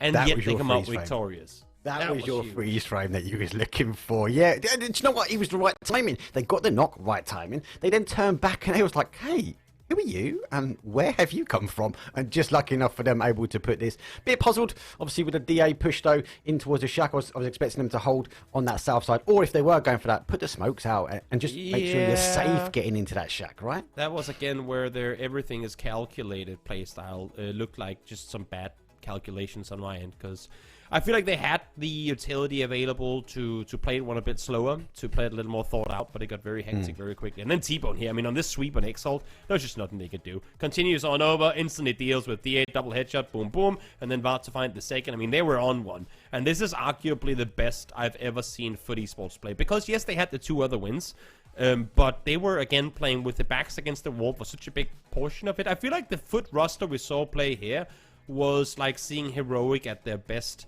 back in like a year and a half ago. Their ability to sweep edges and like play with full control, it's just phenomenal to watch.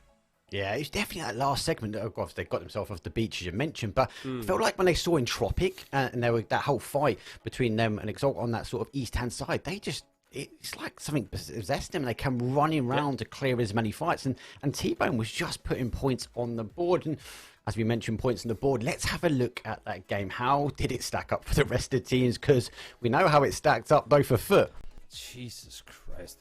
I mean, that's the thing, right? When one team takes out a third of the server, there ain't really a whole lot left for everyone else. So the second most kills in the game had 14 less than Foot had. That is, that's not something you see every day.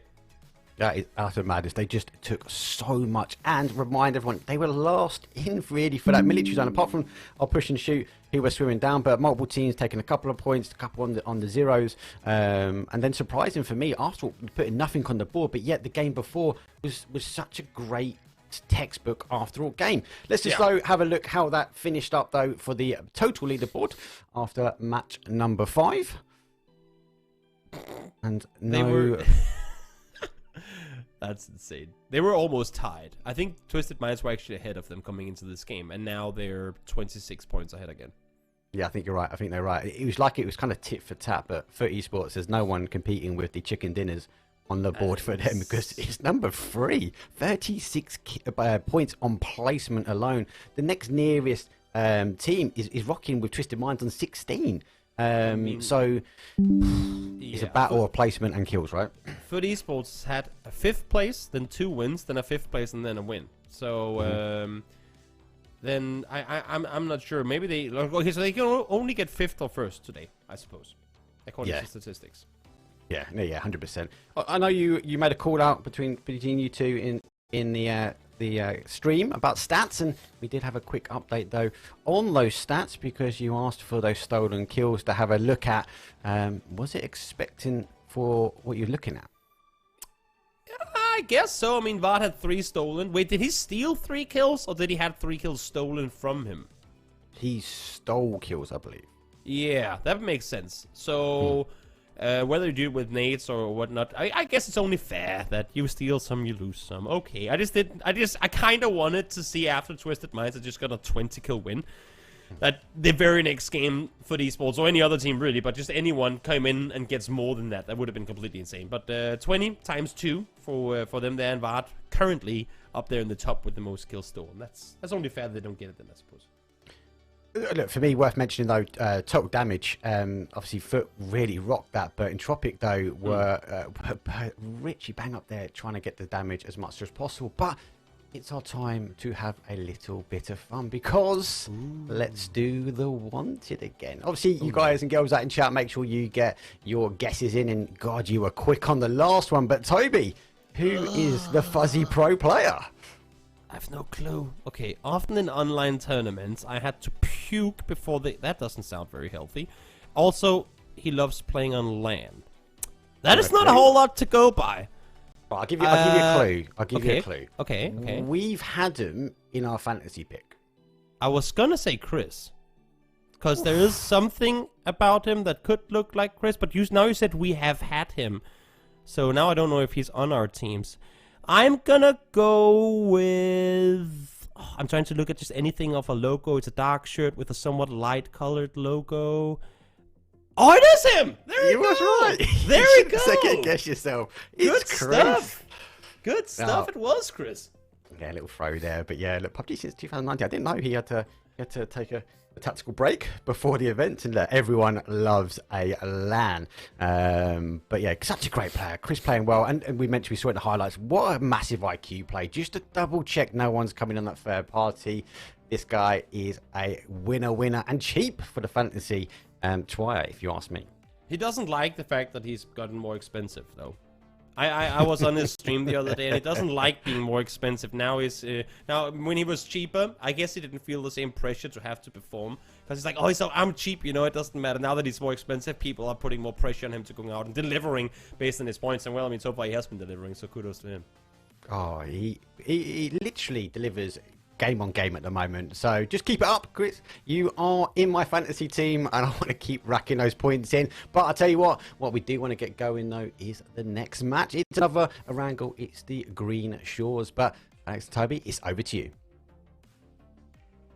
And there we go. Just like that, Marcus swapped down for Felix, as you should make sure to do tomorrow as well. Make those substitutions on your teams coming into the next 2 days of fantasy. So after these matches over, make sure to hop over to Twire and see if you'll still like your roster, if you want to make any changes on your captains or your bench players or whatever it may be. In any case, Felix, last Erangel for today. Who will get 20 kills this game? That is the big question. I mean, the way it's going right now, apparently that's just something completely normal at the moment. I can tell you, it isn't, and I think everyone knows that this is not the usual case for PUBG Esports Grand Finals, or literally any rounds whatsoever. So, these 20 kills, absolutely crazy. 21 even more crazy.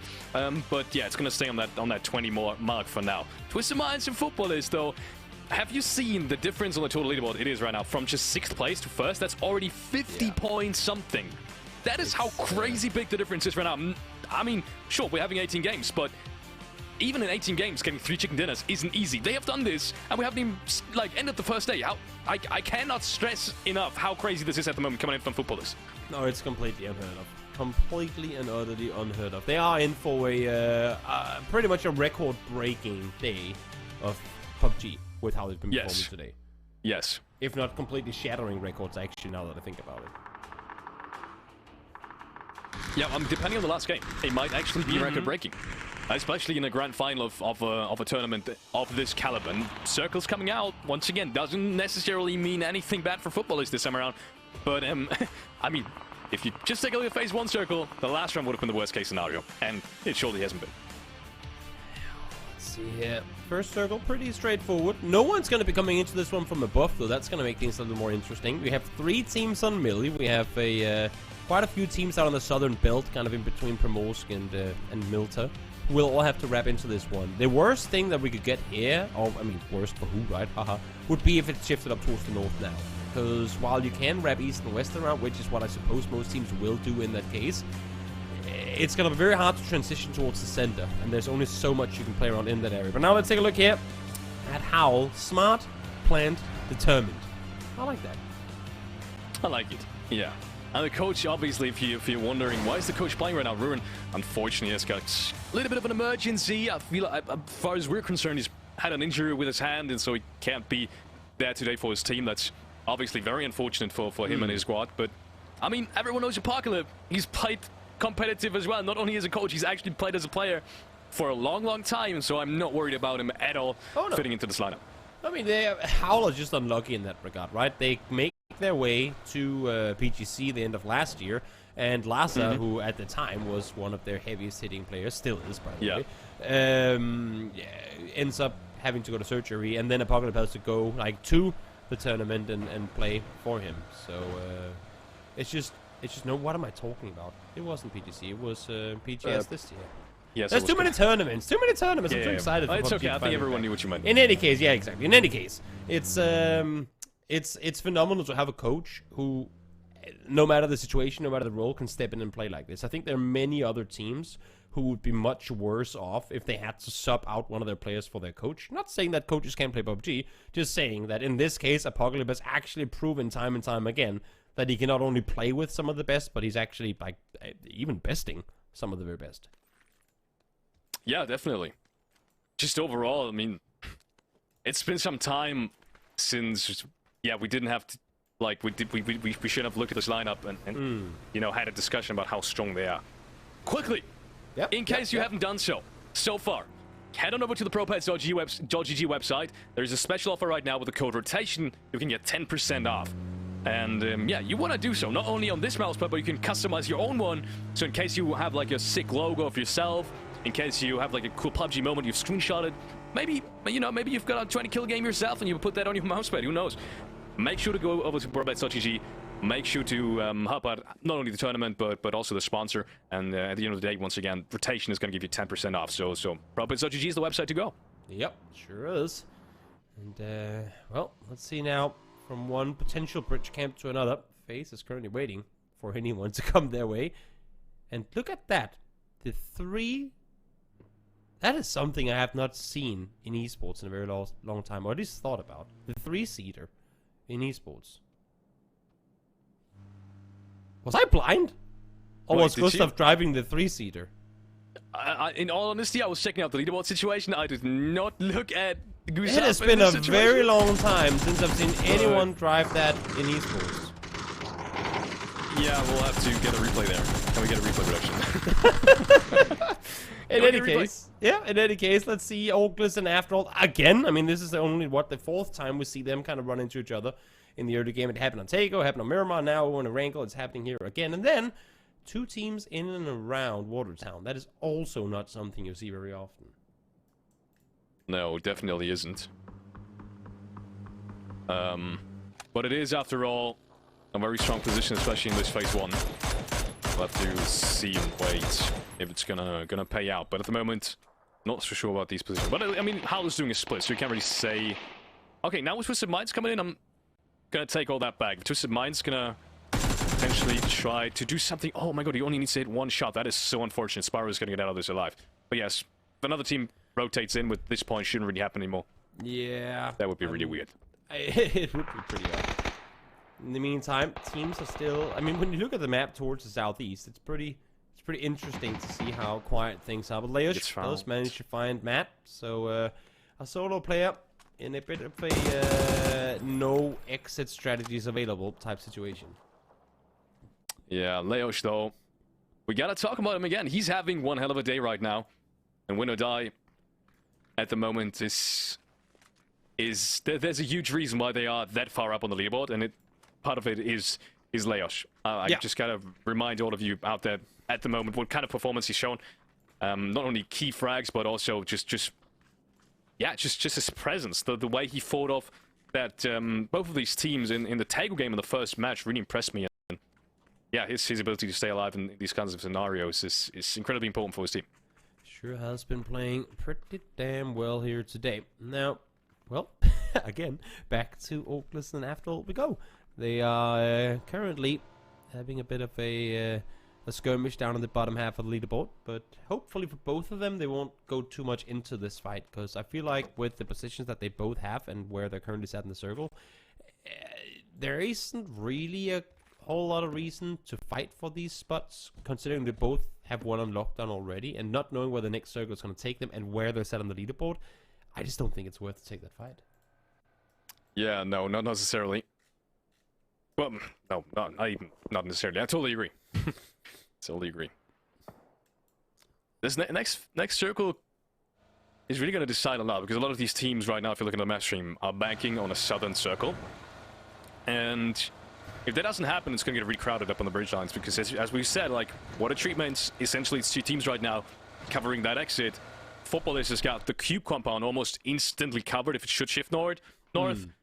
And all the rest of the teams, I mean, we might just see a couple of emergency parachutes at that point again. Yeah. I mean, I don't think for both phase and push and shoot, I don't think either of the two are going to be in much of a hurry to get anything going here. I mean, wait and see where the next circle takes you, and then make a play accordingly. You already know you're going to be late anyway. You already know that all of the center is taken. No reason to try and go overzealous here.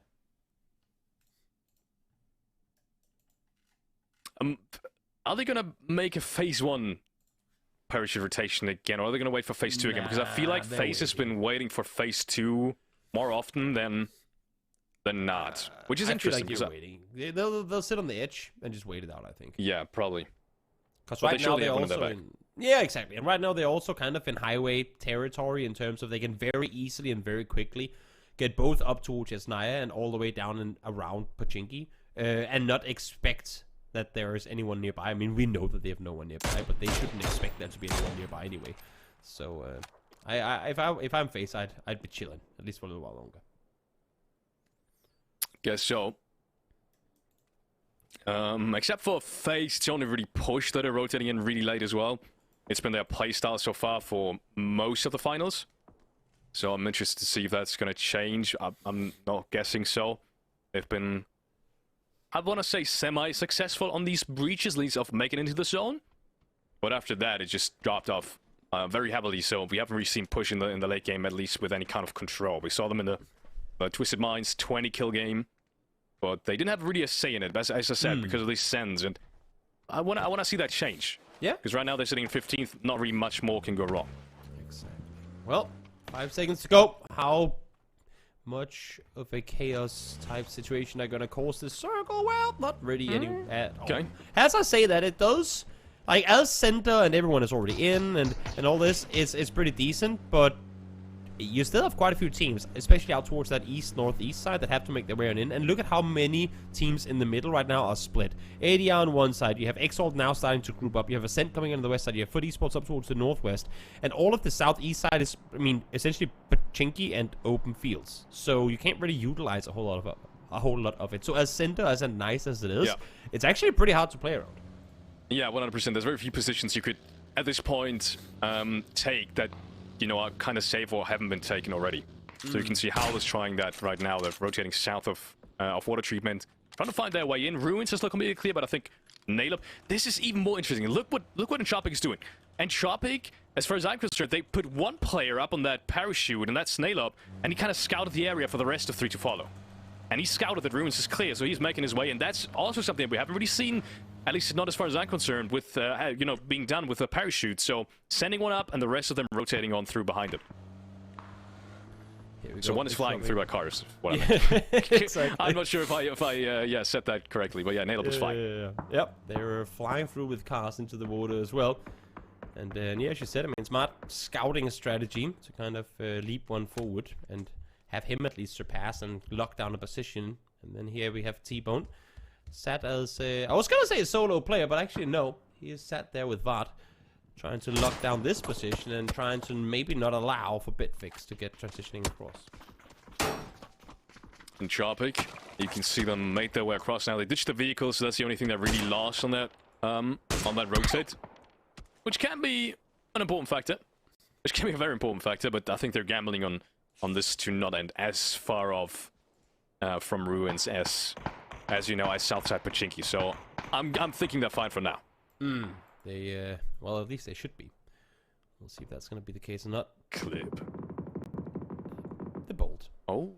The bold action maniac strikes again. Oh, look at this now. Oh, the setup is perfect. Howl is inside the dip. I don't think they have any idea. Surely these nades are going to hit. First one goes down. Second one pops immediately right beside them. Takes down Laza as well. And they are dead, as you said. I mean, that was just an easy one to predict. But still, we're not dying making that move. I love it. Huge. Absolutely huge. They get themselves more space to play around. And here comes BBL. Full speed forward. Michael already gone down. Now Rustenmar falls as well. Great hold here from Mexia. Smash, finally. A bit of retaliation coming through. Clip finds one as well. And they're turning this situation around. Suddenly, is this a 2v2 with BBL still being very much grouped up, and they should know where both of these, at least one of these players is coming in from. Smash, can he hold up some more? He headshots Luca Rooks, but Evos gets the trade, and it's a 2v1 now. Back and forth, these heavy hitters keep swinging. But Clip needs to defend while these reses are coming through, and now for esports start going, oh! Any 3 points down here for us to take? Thank you so much! T-Bone charms in, takes one. And just like that, Lookarooks, for what could have been maybe a resible situation of him getting 2 back on their feet, Foot Esports says no. And he's just sat there alone. Yeah, I just want to point out, T-Bone has been doing this since game 1. This isn't just off of the confidence he's gotten in the last game. T-Bone has done this on Tego already. We remember his push on towards push, going out of the open. He got punished for it, and he still tried it in the last games. And that's where most of his kills came from this kind of aggressive, confidence kind of push. And he's doing it in this one as well. T-Bone is having one hell of a day. And if you've got him in his fantasy team, you should be very glad, because we don't see this kind of performance from any player any day of the week. We really don't. It's been a good showing. We'll hope to see if that's going to continue here throughout this tournament or not. Foot Esports, once again, I mean, shifted away from, but once again, seemingly don't really care. They don't mind playing the edge. They don't mind taking the fights out here. So Sherwood goes away from them. Somehow, at least today, it's actually kind of benefited them. Yeah, kind of has. Oh, Mika, actually. With a P90 in hand. I think that's the first P90 we've seen in the Grand Finals. We've seen a Rosa, but not a B90 so far. That was the rotation that we just saw. One of BFG going down. BFG, they do wrap around quite often. They do play heavy edge, and just as much as the Zen does. So it was bound to happen that they will run into each other at some point. Yeah, let's see now here if DA can fend off. They have Turret. Bitfix now seeing them as well. More shots coming over the top. I'm a little, I don't want to say disappointed, but given how great of a showing we saw from Bitfix, it was a very, I mean, night and day, where on one day they get 4 points total, the other they have really come out playing well. I had hoped to see more of them here in today's games, given that they were kind of playing off of the high that they ended up on. But here they just, I mean, yes, they get 11 points, but but it's still just been so far from the phenomenal performance we saw them play in Phase 3. Yeah, definitely. Wholeheartedly agree. It's not been the same showing to some degree, but then again, I mean, you have all the EMEA partner teams now in this lobby, especially rotating up towards the edge, where Ascent might just be stacked up with a 4-man. That's a whole different caliber, we gotta say. There is that kind of difference to some degree, definitely still in there, but we'll see. Maybe they can turn things around. It's still early in the game, 11 points. At least making it up towards the first is already pretty unlikely, but the rest of the, the rest of the placements are still very much up for grabs. Yeah, sure, as you can see, Daneman now trying to stay safe, but he's only here now going to realize that the position his teammate died in is probably going to be where his tombstone is going to be set to. Yeah, I don't see a way out of this. Maybe he's going to get 4 circles in a row. Maybe then, there's a way he's going to get some placement points, but even then, someone surely at that point is going to play his position. So, okay! At least he's found himself a good spot. I was going to say... That's as good as these cards are going to get. He doesn't get a whole lot more cover than what he currently has. Maybe if he had a deployable shield, he could put it up in the last spot, so he'd just be completely isolated, but I don't know if that'd be worth it or not. pubg rotating in. Trying to find a spot just south of the Pochinki Hill. The western Pochinki Hill, and yeah, we'll do so. I mean, it's kind of a death trap to some degree, depending on where the next circle goes. Oh, maybe that means... Well, okay, depends. DA doesn't have anyone on that southwestern edge, unless Ascent suddenly breach them, so that means they could go for like a 1 or 2 man play and try to flush them out of the the little shack. But yeah, I could see that happening. Most definitely. I'm very worried that Exalt hasn't up to group up yet. I mean, as soon as this circle pops, you have to fortify the center position. I don't expect them to be able to stay alive, but speaking of fortifying, well, that's exactly what I hope to see on Radiado now. As for esports, are pushing up close, and here comes Vard with the first one.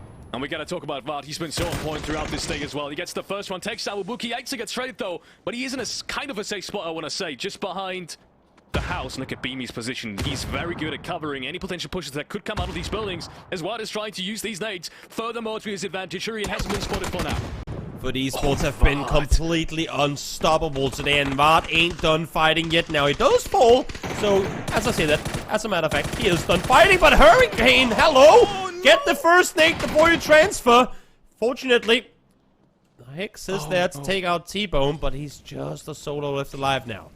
Oh my goodness, unfortunately that was on cam. He missed some really important shots together, the nade and the Molotov. They will wipe 180 on, but will get revived as well. So it is down to a 3-man. We've seen what footballers can do as a 3-man, but still, that could have gone differently. Once again, 180 is not bad at fighting at all, and this is kind of surprising me as the one team that only had these 6 chances coming in through the qualifiers. They are putting one hell of a performance up. It sure is, and they sure are. Ascent, too much pressure on them. They have to leave this position, but they're going straight from one fight, potentially right into another. As Clip spots them from above. No knocks coming through just yet. Actually, as a matter of fact, Kilyakai able to get the double up the hillside, but I think the damage is already done at this point. Kilyakai solo player now left alive, but look at BBL. As soon as they peek over, they get demolished, and they go on first. Yes, and they just got demolished from up top. Push immediately realized that BBL was caught off guard very fast. They might have just... Yeah, maybe they should have just let Ascent pull up down there, but I'm not even sure if that was the right position. I feel like they were doomed either way. And Ascent only going to get 1 kill point out of this as well. The rest was stolen by Push 2, so even these 2 knocks not going to help Ascent either. BBL and Ascent just, I mean, essentially taking each other out of this round. Yep, and look at that. T-Bone once again able to apply pressure, but that's again on that western side, and now Twisted Minds. Knowing that they have a bit of a jump up to that first place, they need to start racking up points, but slowly playing it on forward. They know that they have win or die on the other side of this ridge, and they need to play it very careful with them over there. Let's see what Twisted Minds can do with this one. FaZe has had good positions so far in a couple of these zones, in a couple of these games, but haven't been able to capitalize on towards it. Maybe this is the difference maker. Esports have managed to smoke off, managed to isolate themselves. 8C goes down, and you know what? Over that nade, so does the rest of them. Hagatori finds the triple, 1 nade lopped on over. Beamy falls as well. That is going to be the end of Foot Esports. Not so much to do about that one. Hagatori, they only start as a 3-man pod. Apparently, maybe someone is disconnected. But yeah, same goes for Entropic. Has had their problems in this game. Yeah, they're covered. Come on, you're not gonna hit these. You're not gonna get a flash at least. I'm guessing. 3, 2, 1. Bada bing, bada. Boom. Oh, okay. Okay. first one has to sit down. Lucky for Pod at the moment. As he dies now, lucky for Pod that no one's there to potentially make anything off of that knock. Yeah, it's credit to Lugarook for finding the knock, but as you're saying, probably won't result in a whole lot more for him as it does go down. And now, for Twisted Minds, they can't really cross this road yet because of how FaZe are playing inside the compound, and they really not only want to, but have to deal with win or die here. I don't think there's space for them to play up here. They need to wrap around. They need to backfill win or die, but they need smokes in order to make the play happen. Yeah, I feel like Pod really has to make a whole lot of it work. I'm really confused why Winner Die is fighting Pod before they fight Twisted Minds at the moment, but I'm guessing they would be in a sandwich position either way. First knock goes the way of Rocks, and that suddenly gives Twisted Minds, who would be stuck at an edge, stuck at a massive disadvantage if they would have just fought Winner Die straight up, the opportunity to go in as a foreman. Yep, Pod on one side. Twisted Minds on the other. Extends the spot. The first one down goes perfect. Nix finds the second as well. As Spiro falls, has a molly to work with. Ups to go for the flash though. As he peeks on over, you have a molly. You gotta lob it on forward. There's only one spot these guys can be in. You've got to try and see if you can force them off that rock. Accents doesn't want to use his Molotov just now. Now he's going to throw it if that pops perfectly. Oh, it's go just behind the rock. If that spreads just enough. Twisted Minds is in a big trouble, but they're not going to even survive that. Somehow the Molotov doesn't touch Liu either, and he's still got that one chance. He's still got that one chance. Still, that might just be his spectator back. Don't worry. Liu's not shooting into the ground, but he's still headshots. He's still headshots rocks, and that means the Montes in a 1-on-1. Yep.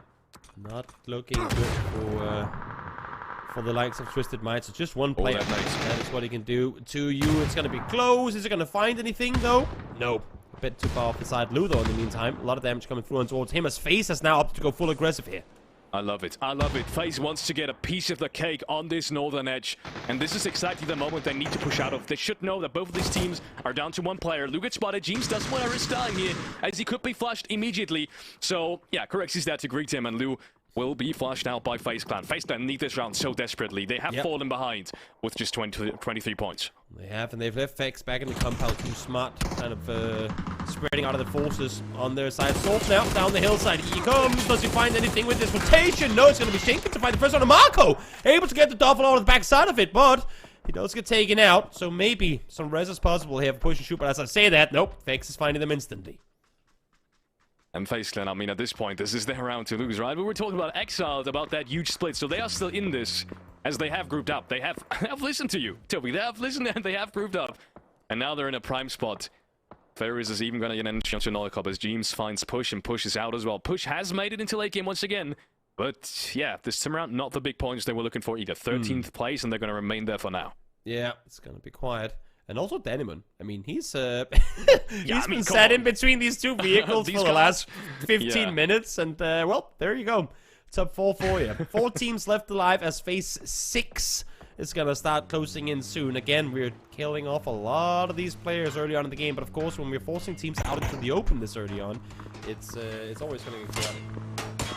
More shots towards Oculus. Ferris hits another one as Honor gets dropped out of the vehicle and it's just West. And I think one SLR headshot might just be enough. Maybe, but he's going to make it. And he's got a car forward on his own. Maybe Danimon is finally going to let his position shine.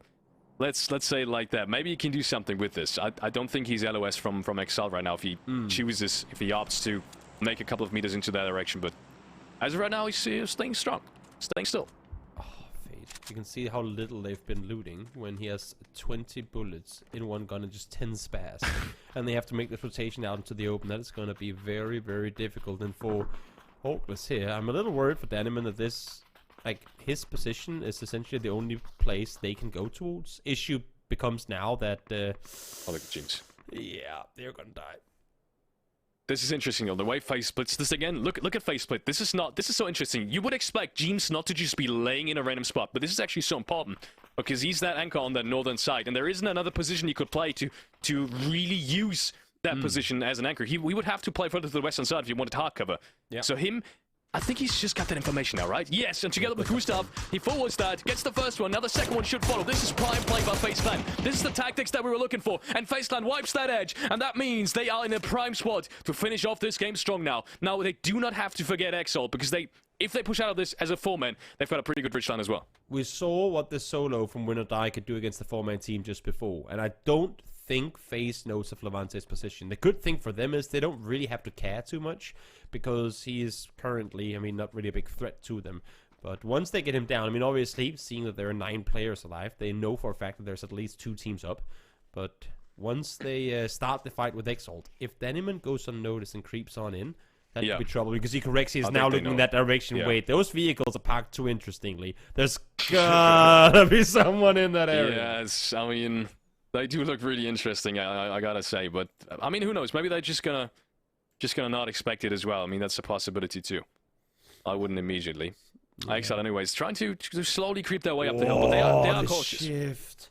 This circle just spoon-fed to Exalt. They were starting to run up onto the hills, and now instantly falling back towards the compound. The thing is, that compound might be the reverse of a blessing, I suppose, a kind of a curse on them, because if they allow now for FaZe to get a foot inside this circle, which they kind of already have, they definitely do, yeah. Then the next circle doesn't like mega hard shift into that compound, they don't get out of that position.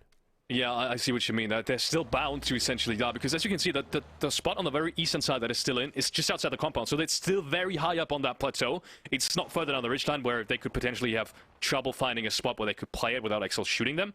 So it's still very much in the safe waters. All they need to do is not die to Dynamon. I mean, that's essentially exactly. And now the smokes are being deployed. They're guessing it. They have seen him. Yeah. Teams might even go for that next body, because he still needs more utility. Dynamon is now trying to walk. Oh, good shots from Fex coming in.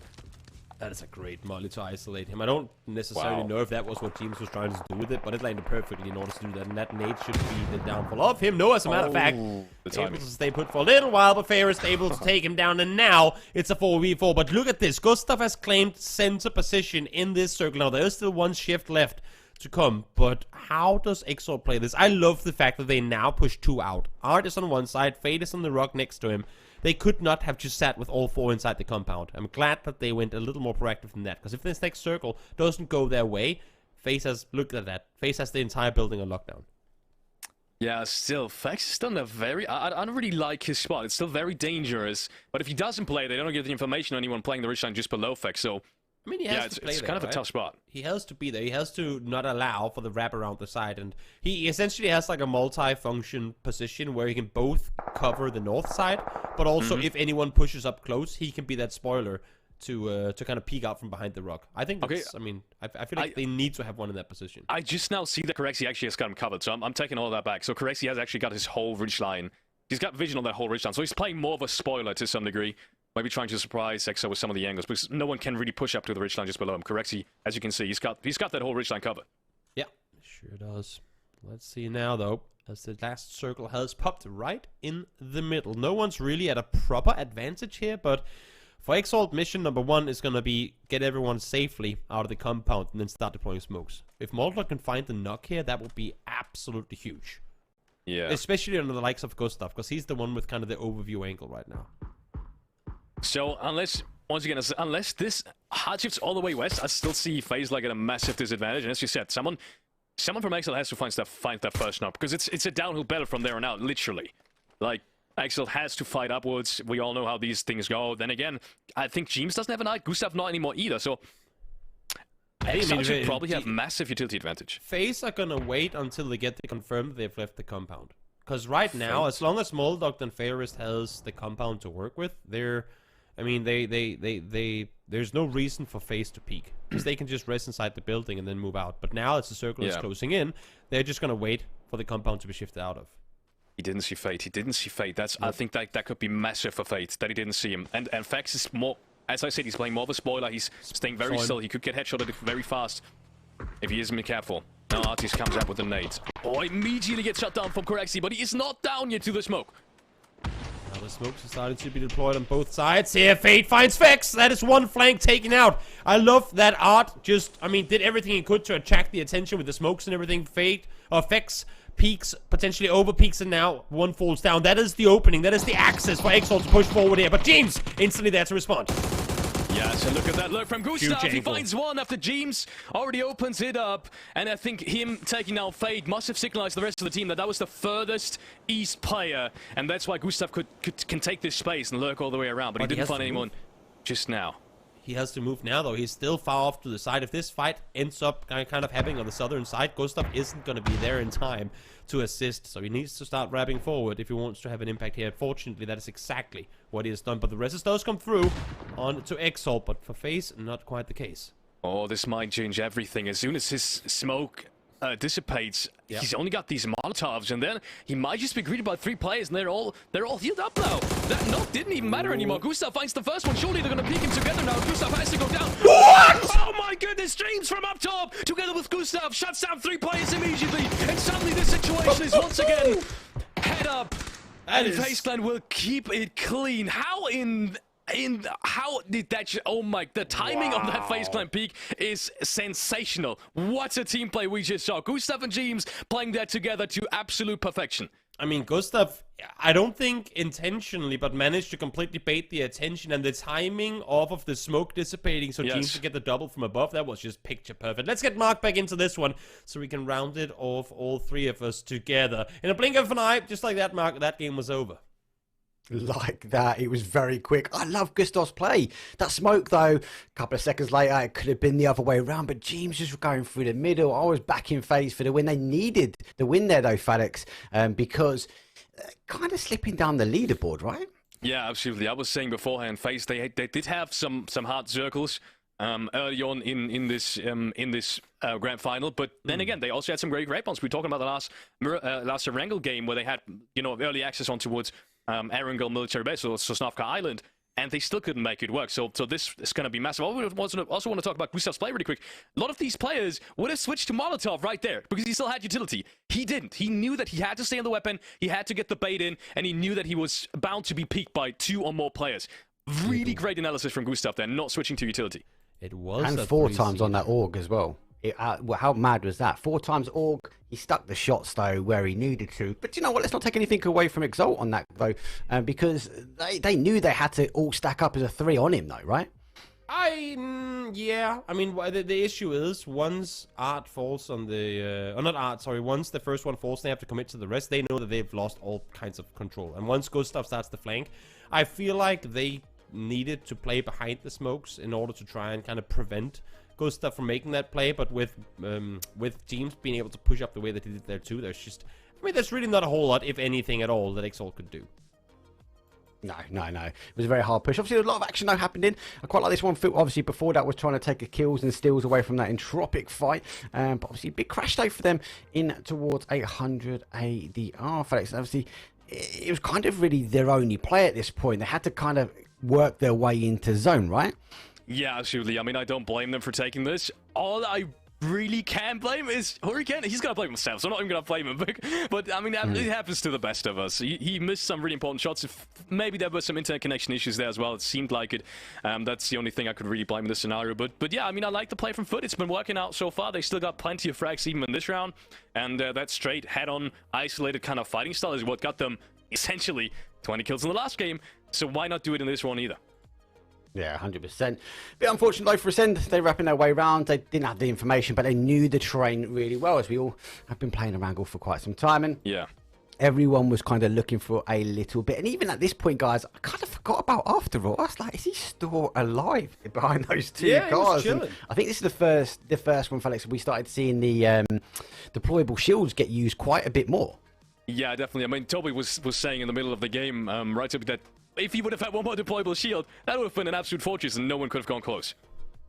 Oh no, it's that like lock off, lock down. But he did make a play up here, trying to wrap his way up and around. I think that was his only play. And at this point here, FaZe, for me, did extend over and they kind of put the front line down. I kind of liked that they were waiting, they were baiting Exalt out of the compound. A lot of action though did unfold. And here's this play 4 times all. Borg, though Toby, as he wraps in, does get the one, but Jimmy, he just puts two clean straight down. Yeah, it was just, I mean, again, not a whole lot of anything that you could do on the side of Exalt. James times his push perfectly, knowing that Gustav has baited all the attention down towards him. I love the kind of instant response to that play. Not many teams will see and react to something like that so quickly, so kudos to James for pulling that one off. But again, I think if you're Exalt there, you shouldn't have been sat on top of each other the way they ended up doing.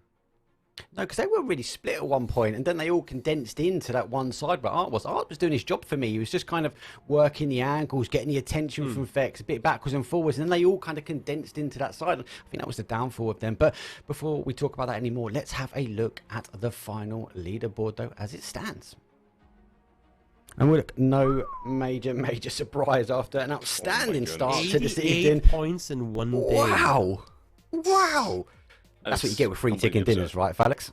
This is completely absurd. I mean, Toby was saying maybe that's a record breaker. 88 points. I don't remember the last time someone did that in a grand final.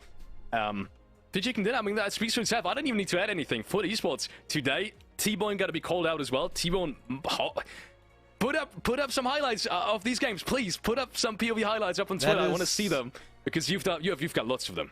That's almost that's 14.5 points per game on average. That is insane. That is completely and utterly insane. And if they didn't have to make that crash, though, they could have been maybe pushing in for those triple digits if they could close up the game number 6. But a good game for them nonetheless. Obviously, we had a big battle, though, between Twisted Minds and Entropic as well, as both those teams were kind of going back-to-back throughout the day. Not a bad start. I don't think for esports is uncatchable, right? We've still got 3 days to do this, Toby, right? Yeah, we definitely do. And I think as unbeatable, as immortal as FUT Esports is looking right now, there has definitely been showings on their end where it did not look clean at all. So what they're going to be bringing tomorrow could be a complete upside down of what we're seeing here. Am I expecting that to be the case? No. With how they're playing right now, with how much in sync they seem to be, they are definitely going to have a good tournament overall, regardless of how the next 2 days play out. But having said that, I still think there are teams behind them looking at Twisted Minds and maybe even faced with how they were playing at the end of today that could catch up if they get similar days to what FUT was able to do here today. 100%. Obviously, Felix, any closing statements from yourself after the first 6 games? No, props to Twisted Minds, props to FUT. I think that was some of the most exciting and crazy games that we've seen in a long time, especially talking about grand finals. Multiple mid-20, I don't want to say mid-20, but at least close to 20 and 20 kill games is something we haven't seen in a long time. And yeah, nothing else to say than props to them. If they can keep on continuing this is going to be done after like 1.5 days. Mate, insane start though. Look, first and foremost, let's say thank you to PUBG Esports and ProPads.gg. This is the last time you can get your design in, as we will be closing it off, and we would then be getting to pick with these 2 amazing casters, and myself will pick a winner each. Look, that's it really from us though. It has been a fantastic day number 1. There's been a lot of action with those 20-point kills. Hopefully we're definitely going to see this though. Same time, same place tomorrow for day number 2. But that's it from us. Thank you very much for watching, and we'll see you tomorrow.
you.